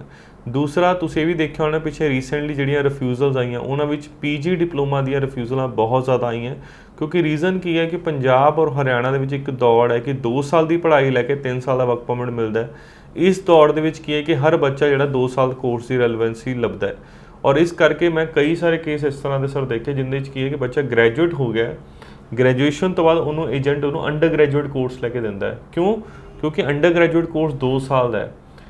ਬੱਚਿਆਂ ਨੂੰ ਸਮਝਣਾ ਪਏਗਾ ਤੁਸੀਂ ਗ੍ਰੈਜੂਏਟ ਹੋ, ਤੁਸੀਂ ਅੰਡਰ ਗ੍ਰੈਜੂਏਟ ਕੋਰਸ ਨਹੀਂ ਲੈ ਸਕਦੇ। ਗ੍ਰੈਜੂਏਸ਼ਨ ਵਾਲੇ ਬੱਚਿਆਂ ਨੂੰ ਪੋਸਟ ਗ੍ਰੈਜੂਏਟ ਡਿਪਲੋਮਾ ਹੀ ਲੈਣਾ ਪਏਗਾ, ਚਾਹੇ 1 ਸਾਲ ਦਾ ਲਓ ਚਾਹੇ 2 ਸਾਲ ਦਾ ਲਓ। ਦੂਸਰਾ, ਪੰਜਾਬ ਤੋਂ ਬੱਚਾ ਖਾਸ ਕਰ ਇਹ ਕੋਸ਼ਿਸ਼ ਕਰਦਾ ਮੈਨੂੰ 2 ਸਾਲ ਦਾ ਕੋਰਸ ਮਿਲੇ। ਇੱਕ ਚੀਜ਼ ਬੜੀ ਪ੍ਰੈਕਟੀਕਲੀ ਸਮਝਣੀ ਹੈ, 1 ਸਾਲ ਦੀ ਅਗਰ ਤੁਸੀਂ ਪੜ੍ਹਾਈ ਇੰਡੀਆ ਤੋਂ ਲੈ ਕੇ ਗਏ ਹੋ, ਉੱਥੇ ਜਾ ਕੇ ਤੁਸੀਂ 1 ਸਾਲ ਦੀ ਪੜ੍ਹਾਈ ਅਗਰ ਹੋਰ ਕਰ ਲੈਣ ਤਾਂ ਵੀ ਤੁਹਾਨੂੰ 3 ਸਾਲ ਦਾ ਵਰਕ ਪਰਮਿਟ ਹੀ ਮਿਲਣਾ ਹੈ। ਤਾਂ ਕੋਰਸ ਜਿਹੜਾ ਹੈ ਤੁਸੀਂ ਅਗਰ ਸਹੀ ਹੈ, ਤੁਹਾਡੀ ਐਜੂਕੇਸ਼ਨ ਬੈਕਗਰਾਊਂਡ ਸਹੀ ਹੈ, ਤੁਹਾਡੀ ਪਰਸੈਂਟੇਜ ਚੰਗੀ ਹੈ, ਤੁਹਾਡਾ ਆਈਲੈਟਸ ਵਿੱਚੋਂ ਬੈਂਡ ਚੰਗੇ ਆ, ਤੁਸੀਂ ਕੈਨੇਡਾ ਵੀਜ਼ਾ ਅਪਲਾਈ ਕਰੋ, ਤੁਹਾਨੂੰ ਵੀਜ਼ਾ ਮਿਲਣ ਦੇ ਪੂਰੇ ਚਾਂਸਿਸ ਹੈ। ਬਟ ਉਹ ਬੱਚਾ ਜਿਹੜਾ ਪ੍ਰਾਈਵੇਟ ਕਾਲਜ ਵਾਲੇ ਅਪਲਾਈ ਕਰ ਰਿਹਾ, 2 ਚੋਂ 5.5 ਨਾਲ ਅਪਲਾਈ ਕਰ ਰਿਹਾ, ESL ਨਾਲ ਅਪਲਾਈ ਕਰ ਰਿਹਾ, ਇਹ ਸਿਰਫ ਔਰ ਸਿਰਫ ਏਜੰਟਸ ਦੀਆਂ ਜੇਬਾਂ ਭਰਨ ਵਾਲੀ ਗੱਲ ਹੈ। ਵੀਜ਼ਾ ਆਫਿਸਰ ਨੇ ਵੀਜ਼ਾ ਇਹਨਾਂ ਬੱਚਾ ਨਹੀਂ ਦੇਣਾ। 2, 4, 5% ਵੀਜ਼ੇ ਲੱਗ ਜਾਂਦੇ ਆ, ਪਰ 95% ਇਸ ਕੇਸ ਦੀ ਰਿਫਿਊਜ਼ਲ ਹੋ ਜਾਂਦੀ ਹੈ। ਬੱਚੇ ਦਾ 40,000 ਰੁਪਏ ਤੋਂ ਲੈ ਕੇ 2 ਲੱਖ ਰੁਪਏ ਤੱਕ ਦਾ ਜਿਹੜਾ ਨੁਕਸਾਨ ਏਜੰਟ ਵੱਲੋਂ ਹੋ ਜਾਂਦਾ ਹੈ। ਸਰ, ਜਿਹੜੇ ਬੱਚੇ ਦਾ ਆਇਲਸ ਕਲੀਅਰ ਨਹੀਂ ਕਰ ਪਾਉਂਦੇ ਉਹ PTE ਵੱਲ ਭੱਜਦੇ ਆ, ਪਰ ਹੁਣ PTE ਵੱਲ ਵੀ ਜਿਹੜਾ ਕਰਨ ਤੋਂ ਬਾਅਦ ਵੀ ਜਿਹੜੇ ਵੀਜ਼ੇ ਰਿਫਿਊਜ਼ਲ ਆ ਰਹੇ ਨੇ, ਇਸ ਪਿੱਛੇ ਕਿੰਨੀ ਕਰ ਸੱਚਾਈ ਹੈ? ਬਿਲਕੁਲ ਸੱਚਾਈ ਹੈ ਕਿ PTE ਦੇ ਨਾਲ ਰਿਫਿਊਜ਼ਲਾਂ ਬਹੁਤ ਆਈਆਂ, ਬਟ ਸੱਚਾਈ ਇਹ ਹੈ ਕਿ PTE ਜਿਹੜੀ ਹੈ ਗਲਤ ਨੰਬਰਾਂ ਦੇ ਨਾਲ ਫਾਈਲਾਂ ਲਾਈਆਂ ਗਈਆਂ। 49, 48, 50 ਦੇ ਨਾਲ ਲਾਈਆਂ ਗਈਆਂ, 56 not less than 54, 56 not less than 54 ਨਾਲ ਅਗਰ ਤੁਸੀਂ ਅਪਲਾਈ ਕਰੋਗੇ ਤੁਹਾਨੂੰ ਵੀਜ਼ਾ ਮਿਲਣ ਦੇ ਪੂਰੇ ਚਾਂਸਿਸ ਹੈ। ਰੀਸੈਂਟਲੀ ਮੇਰਾ ਇੱਕ ਵੀਜ਼ਾ ਆਇਆ 56 not less than 54 ਤੇ ਮੈਂ ਅਪਲਾਈ ਕੀਤਾ, ਬੱਚੇ ਦਾ ਆਲਰੇਡੀ ਪਹਿਲਾਂ ਇੱਕ ਵਾਰ ਰਿਫਿਊਜ਼ ਸੀ, ਦੁਬਾਰਾ ਅਪਲਾਈ ਕੀਤਾ, ਬੱਚੇ ਨੂੰ ਵੀਜ਼ਾ ਮਿਲਿਆ। PTE ਦੇ ਵੀਜ਼ਾ ਆ ਰਹੇ ਬਟ ਅਗੇਨ 49, 50, 48 ਵਾਲੇ ਬੱਚਿਆਂ ਜਿਹੜੇ ਵੀਜ਼ਾ ਮਿਲਣ ਚਾਂਸਿਸ ਬਹੁਤ ਘੱਟ ਹੈ। ਸਰ, ਸਟੂਡੈਂਟ ਆਪਣੀ ਫਾਈਲ ਕਦੋਂ ਲਾਏ, ਕਿਹੜਾ ਸਭ ਤੋਂ ਵਧੀਆ ਸਮੇਂ ਰਹੇਗਾ? ਦੇਖੋ IGIT ਕੀ ਜਿਹੜਾ ਸਤੰਬਰ 2021 ਹੈ, ਆਈ ਥਿੰਕ ਸੋ ਉਹ ਇਨਟੇਕ ਵੀ ਸੀਟਾਂ ਕੁਝ ਕਾਲਜਿਸ ਹੀ ਹੈਗੀਆਂ ਪਰ ਅਪਲਾਈ ਕਰਨ ਦਾ ਫਾਇਦਾ ਨਹੀਂ, ਕਿਉਂਕਿ ਰੀਜ਼ਨ ਕੀ ਹੈ, ਮੈਡੀਕਲ ਦੀ ਅਪਾਇੰਟਮੈਂਟਸ ਨਹੀਂ ਮਿਲ ਰਹੀਆਂ, ਬਾਇਓਮੈਟ੍ਰਿਕਸ 2 ਮਹੀਨੇ ਬਾਅਦ ਦੀ ਡੇਟ ਮਿਲਦੀ ਪਈ ਹੈ। ਅੱਜ ਦਾ ਜਿਹੜਾ ਸਹੀ ਟਾਈਮ ਹੈ ਉਹ ਜਨਵਰੀ 2022 ਤੇ ਮਈ 2022 ਦੀਆਂ ਜਿਹੜੀਆਂ ਐਡਮਿਸ਼ਨ ਸ਼ੁਰੂ ਹੋ ਚੁੱਕੀਆਂ, ਕਿਉਂਕਿ ਪ੍ਰੋਬਲਮ ਕੀ ਹੈ, ਆਫਰ ਲੈਟਰ ਆਉਣ ਨੂੰ 2 ਤੋਂ 3 ਹਫ਼ਤੇ ਲੱਗ ਰਹੇ ਆ। ਆਫਰ ਲੈਟਰ ਆਉਣ ਤੋਂ ਬਾਅਦ ਮੈਡੀਕਲ ਔਰ ਬਾਇਓਮੈਟ੍ਰਿਕਸ ਦੋਨਾਂ ਦੀ ਅਪਾਇੰਟਮੈਂਟ ਨੂੰ 1.5 ਤੋਂ 2 ਮਹੀਨੇ ਮਿਲ ਰਹੇ ਆ, ਔਰ ਈਵਨ ਕਿ ਹਾਈ ਕਮਿਸ਼ਨ ਵੱਲੋਂ ਜਿਹੜਾ ਪ੍ਰੋਸੈਸਿੰਗ ਟਾਈਮ ਹੈ ਉਹ ਕਿਤੇ ਨਾ ਕਿਤੇ 6 ਤੋਂ 8 ਹਫ਼ਤੇ ਹੋ ਗਿਆ। ਅਗਰ ਅੱਜ ਬੱਚਾ ਆਪਣੇ ਪ੍ਰੋਸੈਸ ਨੂੰ ਸ਼ੁਰੂ ਕਰੇ ਤਾਂ ਸ਼ਾਇਦ ਉਹ ਜਨਵਰੀ 2022 ਲਈ ਅਪਲਾਈ ਕਰ ਸਕਦਾ ਹੈ। ਜਨਵਰੀ 2022 ਲਈ ਜਿੰਨੇ ਵੀ ਕੈਨੇਡਾ ਦੇ ਪਬਲਿਕ ਕਾਲਜ ਹੈ ਉਹਨਾਂ ਵਿੱਚ ਸਾਰੇ ਸੀਟਾਂ ਅਵੇਲੇਬਲ ਹੈਗੀਆਂ, ਬੱਚਾ ਜਦੋਂ ਮਰਜ਼ੀ ਆ ਕੇ ਜਨਵਰੀ 2022 ਲਈ ਐਡਮਿਸ਼ਨ ਕਰਵਾ ਸਕਦਾ ਹੈ। ਸਰ, ਹੁਣ ਆਪਾਂ ਗੱਲ ਕਰਾਂਗੇ ਸਪਾਊਸ ਕੇਸ, ਮੈਰਿਜ ਕੇਸਿਸ ਦੀ। ਪਹਿਲੇ ਟਾਈਮ ਤੇ ਜਿਹੜਾ ਸਪਾਊਸ ਕੇਸ ਨੂੰ ਈਜ਼ੀਲੀ ਵੀਜ਼ਾ ਮਿਲ ਜਾਂਦਾ ਸੀਗਾ। ਆਪਾਂ ਹੁਣ ਦੀ ਗੱਲ ਕਰਦੇ, ਹੁਣ ਦਾ ਸਰ ਕਿਸ ਤਰ੍ਹਾਂ ਸਿਨੈਰੀਓ ਹੈ ਸਪਾਊਸ ਕੇਸ, ਮੈਰਿਜ ਕੇਸਿਸ ਦਾ? ਦੇਖੋ, ਸਪਾਊਸ ਕੇਸ ਔਰ ਮੈਰਿਜ ਕੇਸ ਦਾ ਬੜਾ ਕਲੀਅਰ ਸਿਨੈਰੀਓ ਕਿ ਜਿਹੜਾ ਬੇਅੰਤ ਕੌਰ ਵਾਲਾ ਔਰ ਲਵਪ੍ਰੀਤ ਸਿੰਘ ਵਾਲਾ ਕੇਸ ਹੈ, ਉਸ ਦੇ ਨਾਲ ਕਿਤੇ ਨਾ ਕਿਤੇ ਇਹ ਚੀਜ਼ ਬਹੁਤ ਇਫੈਕਟ ਕਰੇਗੀ ਉਹਨਾਂ ਸਾਰੇ ਬੰਦਿਆਂ ਲਈ, ਚਾਹੇ ਜਿਨ੍ਹਾਂ ਦੀ ਮੈਰਿਜ ਰੀਸੈਂਟ ਹੈ, ਜਿਨ੍ਹਾਂ ਦੀ ਮੈਰਿਜ ਪੁਰਾਣੀ ਵੀ ਹੈ। ਜ਼ਿਆਦਾਤਰ ਪੰਜਾਬ ਦੇ ਵਿੱਚ ਬੱਚੇ ਉਹ ਹੈ ਜਿਨ੍ਹਾਂ ਨੇ +2 ਤੋਂ ਬਾਅਦ ਜਿਹੜਾ spouse case file high commission ਲਗਾਇਆ। ਆਈ ਥਿੰਕ ਸੋ ਕਿਤੇ ਨਾ ਕਿਤੇ ਜਿਨ੍ਹਾਂ ਦੀ ਮੈਰਿਜ ਜੈਨੂਅਨ ਹੈ, ਜਿਨ੍ਹਾਂ ਨੇ ਆਪਣੇ ਸਾਰੇ ਐਵੀਡੈਂਸ ਚੰਗੇ ਹਾਈ ਕਮਿਸ਼ਨ ਨੂੰ ਜਮ੍ਹਾਂ ਕਰਾਏ ਹੈ, ਅਗਰ ਉਹ ਅਪਲਾਈ ਕਰਨਗੇ ਵੀਜ਼ਾ ਮਿਲਣ ਚਾਂਸਿਸ ਹੈ, ਅਦਰਵਾਈਜ਼ ਰਿਫਿਊਜ਼ਲ ਦੇ ਚਾਂਸਿਸ ਜ਼ਿਆਦਾ ਹੈਗੇ ਆ। ਕਿਉਂਕਿ ਸਭ ਤੋਂ ਵੱਡਾ ਗੱਲ ਕਿ ਜਦੋਂ ਵੀ ਕੋਈ ਬੱਚਾ ਸਟੂਡੈਂਟ ਵੀਜ਼ਾ ਦੀ ਐਪਲੀਕੇਸ਼ਨ ਫਾਈਲ ਲਗਾਉਂਦਾ ਉਹਦੇ ਵਿੱਚ ਸਿਰਫ ਔਰ ਸਿਰਫ ਮੈਰਿਜ ਦੀਆਂ ਜਿਹੜੀ ਡੇਟ ਹੈ ਉਹ ਸਿਰਫ ਮੈਂਸ਼ਨ ਕਰਕੇ ਫਾਈਲ ਲਗਾ ਦਿੰਦਾ ਹੈ। ਆਈ ਥਿੰਕ ਸੋ ਜਿਹੜੇ ਰੀਸੈਂਟਲੀ ਮੈਰਿਜ ਕਪਲ ਹੈਗੇ ਜਿਨ੍ਹਾਂ ਨੇ ਰੀਸੈਂਟਲੀ ਆਪਣੀ ਫਾਈਲ ਲਗਾਈ ਹੈ ਮੈਰਿਜ ਕੇਸ ਵਿੱਚ, ਉਹਨਾਂ ਨੂੰ ਸ਼ਾਇਦ ਥੋੜ੍ਹੀ ਦਿੱਕਤ ਦਾ ਸਾਹਮਣਾ ਕਰਨਾ ਪੈ ਸਕਦਾ, ਪਰ ਜਿਹੜੇ ਬੱਚਿਆਂ ਨੇ ਹੁਣ ਫਾਈਲ ਲਗਾਉਣੀ ਹੈ, ਜਿਹੜੇ ਰੀਸੈਂਟਲੀ ਮੈਰਿਜ ਕੇਸ ਹੈ, ਜਿਨ੍ਹਾਂ ਨੇ ਵਿਆਹ ਹਾਲੇ ਹੁਣੇ ਰੀਸੈਂਟਲੀ ਕੀਤਾ ਹੈ, ਆਪਣੀ ਫਾਈਲ ਆਪਣੇ ਸਾਰੇ ਐਵੀਡੈਂਸ ਲਗਾਓ, ਤੁਸੀਂ ਮੈਰਿਜ ਦੇ ਸਾਰੇ ਪ੍ਰੂਫ ਨਾਲ ਲਗਾਓ ਤਾਂ ਕਿ ਤੁਹਾਨੂੰ ਵੀਜ਼ਾ ਮਿਲਣ ਦੇ ਚਾਂਸਿਸ ਹੋ ਜਾਣ। ਸਰ, ਹੁਣ ਮੇਰਾ ਆਖਰੀ ਸਵਾਲ ਹੈ ਤੁਹਾਡੇ ਤੋਂ, ਏਜੰਟ ਜਿਹੜਾ ਸਭ ਤੋਂ ਵਧੀਆ ਨੂੰ ਕੰਟਰੀ ਲੱਗਦੀ ਸੀ ਏਜੰਟ ਨੂੰ, ਕੈਨੇਡਾ। ਹਰ ਇੱਕ ਸਟੂਡੈਂਟ ਨੂੰ ਕੈਨੇਡਾ ਵਾਸਤੇ ਪ੍ਰਮੋਟ ਕਰਦਾ ਸੀਗਾ ਕਿ ਚਲੋ ਕੈਨੇਡਾ ਜਾਓ, ਬਹੁਤ ਈਜ਼ੀਲੀ ਵੀਜ਼ਾ ਮਿਲ ਜਾਂਦਾ, ਪਰ ਹੁਣ ਅਸੀਂ ਵੇਖ ਰਹੇ ਹੁਣ ਦੇ ਦਿਨਾਂ 'ਤੇ ਏਜੰਟ ਜਿਹੜਾ ਕੈਨੇਡਾ ਤੋਂ ਭੱਜਦਾ ਨਜ਼ਰ ਆ ਰਿਹਾ, USA ਵੱਲ ਦੌੜ ਰਿਹਾ, UK ਵੱਲ ਦੌੜ ਰਿਹਾ। ਕੀ ਵਜ੍ਹਾ ਸਰ ਇਸ ਦੇ ਪਿੱਛੇ? ਉਹਦਾ ਰੀਜ਼ਨ ਬੜਾ ਕਲੀਅਰ ਹੈ ਨਾ ਕਿ ਕੈਨੇਡਾ ਦੇ ਵਿੱਚ ਕੀ ਹੈ ਕਿ IGIT ਸਿਰਫ ਉਹਨਾਂ ਕੰਸਲਟੈਂਟ ਦੇ ਵੀਜ਼ੇ ਆ ਰਹੇ ਜਿਹੜੇ ਪਬਲਿਕ ਕਾਲਜ ਡੀਲ ਕਰ ਰਹੇ। ਪੰਜਾਬ ਦੀ ਮਾਰਕੀਟ ਵਿੱਚ ਕੀ ਹੈ, ਸਿਰਫ ਇਸ ਚੀਜ਼ ਦੀ ਦੌੜ ਹੈ ਕਿ ਕੌਣ ਕਿੰਨੀਆਂ ਜ਼ਿਆਦਾ ਫਾਈਲਾਂ ਸਭ ਤੋਂ ਜ਼ਿਆਦਾ ਐਮਬੈਸੀ ਪਹੁੰਚਾ ਸਕਦਾ ਹੈ। ਸਾਰੇ ਦੌੜ ਵੀਜ਼ਾ ਅਪਲਾਈ ਕਰਨ ਤੱਕ ਦੀ ਦੌੜ ਹੈ, ਕਿਸੇ ਦੀ ਇਹ ਦੌੜ ਨਹੀਂ ਕਿ ਵੀਜ਼ਾ ਕਿੰਨੇ ਲਿੱਤੇ, ਸਭ ਤੋਂ ਜ਼ਿਆਦਾ ਲਿੱਤੇ। ਉਹ ਵੀਜ਼ਾ ਅਪਲਾਈ ਕਰਨ ਦੀ ਦੌੜ ਦੇ ਵਿੱਚ ਕੀ ਹੈ, ਏਜੰਟ ਹੁਣ ਪਿੱਛੇ ਹਟਦਾ ਕਿਉਂਕਿ ਰਿਫਿਊਜ਼ਲਾਂ ਆ ਰਹੀਆਂ। ਜ਼ਿਆਦਾਤਰ ਪੰਜਾਬ ਦੇ ਵੀ ਜਿਹੜੇ ਏਜੰਟਸ ਆ ਉਹਨਾਂ ਨੇ ਪੈਕੇਜ ਸਿਸਟਮ ਦੇ ਨਾਲ ਬੱਚਿਆਂ ਦੇ ਕੇਸ ਲਾਏ ਹੋਏ ਆ, ਔਰ ਉਹਨਾਂ ਵੀ ਜਿਹੜੇ ਕਾਲਜਿਸ ਨੇ ਉਹ ਸਾਰੇ ਪ੍ਰਾਈਵੇਟ ਸੀਗੇ। ਹੁਣ ਕੰਸਲਟੈਂਟ ਕੀ ਕਰ ਰਿਹਾ, ਉਹੀ ਇੱਕ ਲੌਬੀ ਹੈ, 5-7-10 ਬੰਦੇ ਹੈ ਜਿਹੜੇ ਕੈਨੇਡਾ ਤੋਂ ਸ਼ਿਫਟ ਹੋ ਕੇ ਹੁਣ US ਵਾਲੇ ਪਾਸੇ ਜਾ ਰਹੇ ਹੈ। ਸਭ ਤੋਂ ਜ਼ਿਆਦਾ ਐਡਵਰਟਾਈਜ਼ਮੈਂਟ ਉਹਨਾਂ ਦੀ ਹੈ। ਕੋਈ ਕਹਿੰਦਾ 25,000 ਰੁਪਏ 'ਚ ਅਮਰੀਕਾ ਪਹੁੰਚ ਜਾਓ, ਕੋਈ ਕਹਿੰਦਾ ਅਮਰੀਕਾ ਪਹੁੰਚ ਕੇ ਪੈਸੇ ਦੇ ਦਿਓ, ਕੋਈ ਕਹਿੰਦਾ ਮੈਨੂੰ ਦੇਣ ਦੀ ਵੀ ਕੋਈ ਲੋੜ ਨਹੀਂ ਵੀਜ਼ਾ। ਤੁਸੀਂ ਇਹ ਚੀਜ਼ ਸਮਝੋ ਯਾਰ, ਅਮਰੀਕਾ ਵੀਜ਼ਾ ਅਗਰ ਇੰਨਾ ਸੌਖਾ ਹੁੰਦਾ, ਨੋ ਡਾਊਟ ਅਮਰੀਕਾ ਨੇ ਵੀਜ਼ੇ ਦਿੱਤੇ ਹੈ। ਤੁਸੀਂ 2 ਦਿਨ ਰੁਕ ਜਾਓ, ਤੁਹਾਨੂੰ ਮੈਂ ਵੀ ਤੁਹਾਨੂੰ 2 ਵੀਜ਼ੇ ਦਿਖਾ ਦਾਂਗਾ। ਮੇਰੇ ਵੀਜ਼ੇ ਆਏ ਆ ਅਮਰੀਕਾ ਦੇ, ਪਾਸਪੋਰਟ ਸਟੈਂਪਿੰਗ ਵਾਸਤੇ ਚਲੇ ਗਏ ਆ, 2 ਦਿਨਾਂ ਦੇ ਵਿੱਚ ਮੇਰੇ ਕੋਲ ਵੀਜ਼ੇ ਆ ਜਾਣਗੇ। ਪਰ ਕਿਆ ਅਮਰੀਕਾ ਸਭ ਨੂੰ ਵੀਜ਼ੇ ਦੇ ਰਿਹਾ? ਨਹੀਂ। ਅਮਰੀਕਾ ਦਾ ਜਿਹੜਾ ਵੀਜ਼ਾ ਹੈ ਇੰਟਰਵਿਊ ਬੇਸ ਵੀਜ਼ਾ ਹੈ। ਹਰ ਬੱਚਾ ਇੰਟਰਵਿਊ ਕਲੀਅਰ ਨਹੀਂ ਕਰ ਸਕਦਾ। ਤੁਸੀਂ ਆਪ ਦੱਸੋ, ਬੱਚਾ SOP ਨਹੀਂ ਬਣਾ ਪਾ ਰਿਹਾ ਕੈਨੇਡਾ ਦੀ, ਉਹ ਅਮਰੀਕਾ ਅੰਬੈਸੀ ਵਿੱਚ ਖੜੇ ਹੋ ਕੇ ਇੰਟਰਵਿਊ ਕਿਵੇਂ ਦੇ ਦੇਗਾ? ਨਹੀਂ ਦੇ ਸਕਦਾ। ਅਮਰੀਕਾ ਦਾ ਵੀਜ਼ਾ ਉਹੀ ਬੱਚਾ ਅਪਲਾਈ ਕਰ ਸਕਦਾ ਜਿਹੜੇ ਬੱਚੇ ਦੇ ਕਮਿਊਨੀਕੇਸ਼ਨ ਸਕਿੱਲ ਬਹੁਤ ਚੰਗੇ ਹੋਣ, ਜਿਹੜੇ ਬੱਚੇ ਕੋ ਆਈਲੈਟਸ ਹੋਵੇ।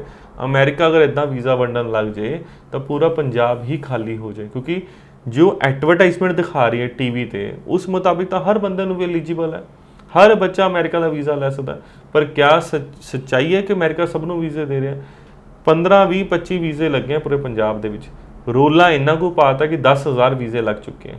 ਸੱਚਾਈ ਇਹ ਹੈ ਕਿ ਵੀਜ਼ੇ ਲੱਗੇ, ਮੇਰੇ ਵੀ ਲੱਗੇ हैं, ਪਰ ਅਮਰੀਕਾ ਹਰ ਉਸ ਬੱਚੇ ਲਈ ਐਲੀਜੀਬਲ ਨਹੀਂ ਹੈ ਜਿਹੜਾ ਬੱਚਾ ਇੰਟਰਵਿਊ ਨਹੀਂ ਦੇ ਸਕਦਾ, ਕਿਉਂਕਿ ਅਮਰੀਕਾ ਦਾ ਵੀਜ਼ਾ ਹੀ ਇੰਟਰਵਿਊ ਬੇਸਡ ਹੈ। ਔਰ ਜਿਹੜੀ ਹੁਣ ਐਡਵਰਟਾਈਜ਼ਮੈਂਟ ਆਪਾਂ ਕਹਿ ਰਹੇ ਹਾਂ ਕਿ 25,000 ਰੁਪਏ ਦੇ ਵਿੱਚ ਜਾਓ, 45,000 ਰੁਪਏ ਦੇ ਵਿੱਚ ਜਾਓ, ਵੀਜ਼ਾ ਨਾ ਲੱਗਣ ਤੇ ਮੇਰੇ ਤੋਂ ਪੈਸੇ ਵਾਪਸ ਲੈ ਜਾਓ, ਕੋਈ ਪੈਸਾ ਨਹੀਂ। ਪ੍ਰੈਕਟੀਕਲੀ ਗੱਲ ਹੈ ਕਿ ਜਿਹੜੇ ਅਮਰੀਕਾ ਦੀ ਯੂਨੀਵਰਸਿਟੀਜ਼ ਹੈ, ਚੰਗੀਆਂ ਯੂਨੀਵਰਸਿਟੀਆਂ, ਜਿਹੜੇ ਚੰਗੇ ਕਾਲਜ ਹੈ, ਉਹਨਾਂ ਦੀ ਟਿਊਸ਼ਨ ਫੀਸ ਨਹੀਂ ਜਾਂਦੀ। ਸਾਰੇ ਪੈਸੇ ਐਕਚੁਅਲੀ ਵੀਜ਼ਾ ਲੱਗਣ ਤੋਂ ਬਾਅਦ ਜਾਂਦੇ ਆ। ਤਾਂ ਕੋਈ ਏਜੰਟ ਨੇ ਕੋਈ ਸੱਪ ਨਹੀਂ ਛੱਡਿਆ, ਏਜੰਟ ਨੇ ਕੁਝ ਨਹੀਂ ਕਰਨਾ, 10-20,000 ਰੁਪਏ ਆਪਣਾ ਕਮਾ ਲੈਣਾ, ਤੁਹਾਨੂੰ ਲਾਈਨ 'ਚ ਖੜਾ ਕਰ ਦੇਣਾ। ਤੁਹਾਡੀ ਕਿਸਮਤ ਹੈ ਤੁਹਾਨੂੰ ਵੀਜ਼ਾ ਮਿਲਣਾ ਕਿ ਨਹੀਂ ਮਿਲਣਾ। ਤਾਂ ਅਮਰੀਕਾ ਦਾ ਵੀਜ਼ਾ ਉਹੀ ਬੰਦਾ ਅਪਲਾਈ ਕਰੇ ਜਿਹਨੂੰ ਕੌਨਫੀਡੈਂਸ ਹੈ ਕਿ ਹਾਂ ਮੈਂ ਇੰਟਰਵਿਊ ਕਲੀਅਰ ਕਰ ਲੂੰਗਾ। ਅਦਰਵਾਈਜ਼ ਅਮਰੀਕਾ ਵਿੱਚ ਵੀਜ਼ਾ ਅਪਲਾਈ ਕਰਨ ਦਾ ਕੋਈ ਫਾਇਦਾ ਨਹੀਂ ਹੈ। ਸਰ ਮੇਰਾ ਆਖਰੀ ਸਵਾਲ ਹੈ, ਸਟੂਡੈਂਟ ਨੂੰ ਸਰ ਕੀ ਸੁਜੈਸ਼ਨ ਦੇਣਾ ਚਾਹੋਗੇ ਕਿ ਉਹ ਕੀ ਕੁਆਲੀਫਿਕੇਸ਼ਨ ਕਰਨ ਤੋਂ ਬਾਅਦ ਉਹ ਬਾਹਰ ਜਾਏ, ਕਿਹੜੀ ਕੰਟਰੀ ਜ਼ਿਆਦਾ ਵਧੀਆ ਰਹੇਗੀ? ਦੇਖੋ ਬੜਾ ਕਲੀਅਰ ਹੈ, ਜਿੰਨੇ ਵੀ ਬਾਹਰ ਪੜ੍ਹਨ ਵਾਸਤੇ ਜਾਣਾ ਹੈ, ਇਹ ਹੁਣ ਉਹ ਸਮਾਂ ਹੈਗਾ ਕਿ ਕੋਵਿਡ ਦਾ ਟਾਈਮ ਚੱਲ ਰਿਹਾ ਹੈ। ਹਰ ਇੱਕ ਬੰਦੇ ਕੋ ਬੜੇ ਲਿਮਿਟਿਡ ਸੋਰਸ ਹੈ, ਚਾਹੇ ਉਹ ਬੱਚਾ ਹੈ, ਚਾਹੇ ਉਹ ਪੇਰੈਂਟਸ ਹੈ, ਚਾਹੇ ਉਹ ਕੰਸਲਟੈਂਟ ਹੈ, ਹਰ ਇੱਕ ਕੋ ਬੜੇ ਲਿਮਿਟਿਡ ਸੋਰਸ ਹੈ। ਤੁਸੀਂ ਅਗਰ ਬਾਹਰ ਪੜ੍ਹਨ ਵਾਸਤੇ ਜਾਣਾ ਹੈ, ਆਪਣੀ ਡਾਕੂਮੈਂਟੇਸ਼ਨ ਬੜੇ ਜੈਨੂਅਨ ਅੰਬੈਸੀ 'ਚ ਲਗਾਓ, ਆਪਣੀ SOP ਆਪ ਬਣਾਓ, ਆਪਣੇ ਆਈਲੈਟਸ ਨੂੰ ਐਜ਼ ਪਰ ਜੋ ਯੂਨੀਵਰਸਿਟੀ ਰਿਕੁਆਇਰਮੈਂਟ ਆ ਉਹਨੂੰ ਉਸ ਹਿਸਾਬ ਨਾਲ ਲਗਾਓ, ਨਾ ਕਿ ਕੰਸਲਟੈਂਟ ਦੀ ਰਿਕੁਆਇਰਮੈਂਟ ਹਿਸਾਬ। ਕੰਸਲਟੈਂਟ ਤਾਂ ਉਹਨੂੰ ਕਹੇਗਾ ਬਿਨਾ ਆਈਲੈਟਸ ਤੋਂ ਕੈਨੇਡਾ ਜਾਓ, ਕੰਸਲਟੈਂਟ ਕਹਿੰਦਾ ਬਿਨਾ ਆਈਲੈਟਸ ਤੋਂ US ਜਾਓ।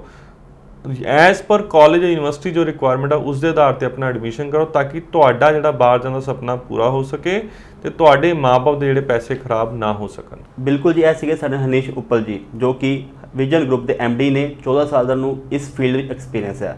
ਉਹਨਾਂ ਨੇ ਦੱਸਿਆ ਕਿ ਕੈਨੇਡਾ ਜਾਣਾ ਕਿੰਨਾ ਕੁ ਸੌਖਾ ਤੇ ਕਿੰਨਾ ਕੁ ਔਖਾ। ਤੁਹਾਨੂੰ ਦੱਸ ਰਿਹਾ ਪਿਛਲੇ ਕਾਫੀ ਲੰਬੇ ਸਮੇਂ ਤੋਂ ਜਿਹੜਾ ਕੈਨੇਡਾ ਜਾਣ ਦਾ ਜਿਹੜਾ ਵੀਜ਼ਾ ਜਿਹੜਾ ਸੀਗਾ ਰਿਫਿਊਜ਼ਲ ਬਹੁਤ ਜ਼ਿਆਦਾ ਸੀਗਾ, ਪਰ ਹੁਣ ਜਿਹੜਾ ਵਾ ਵੀਜ਼ਾ ਫਿਰ ਤੋਂ ਦੇਣੇ ਸ਼ੁਰੂ ਕਰਤੇ ਨੇ ਕੈਨੇਡਾ ਗੌਰਮੈਂਟ ਨੇ। 2 ਦਿਨਾਂ ਦੀ ਗੱਲ ਕਰੀ ਤਾਂ ਵਿਜ਼ਨ ਗਰੁੱਪ ਵੱਲੋਂ ਹੀ ਜਿਹੜਾ ਵਾ 40 ਤੋਂ ਵੱਧ ਜਿਹੜਾ ਵਾ ਵੀਜ਼ਾ ਉਹਨਾਂ ਵੱਲੋਂ ਅਪਰੂਵਲ ਆਏ ਨੇ ਕੈਨੇਡਾ ਦੇ। ਨਾਲ ਉਹਨੇ ਇਹ ਵੀ ਕਿਹਾ ਕਿ ਜੇ ਕੋਈ ਵੀ ਸਟੂਡੈਂਟ ਕਿਸੇ ਵੀ ਏਜੰਟ ਕੋਲ ਜਾਂਦਾ ਹੈ ਤਾਂ ਉਸ 'ਤੇ ਅੰਨ੍ਹੇਵਾਹੀ ਯਕੀਨ ਨਾ ਕਰੇ, ਕਿਸੇ ਵੀ ਏਜੰਟ 'ਤੇ ਖੁਦ ਉਸ ਨੂੰ ਰਿਸਰਚ ਕਰਨੀ ਪਵੇਗੀ ਤਾਂ ਕਿ ਬਾਅਦ ਜਦੋਂ ਜਾਏਗਾ ਉਸ ਨਾਲ ਫਰੋਡ ਨਾ ਹੋ ਸਕੇ। ਧੰਨਵਾਦ।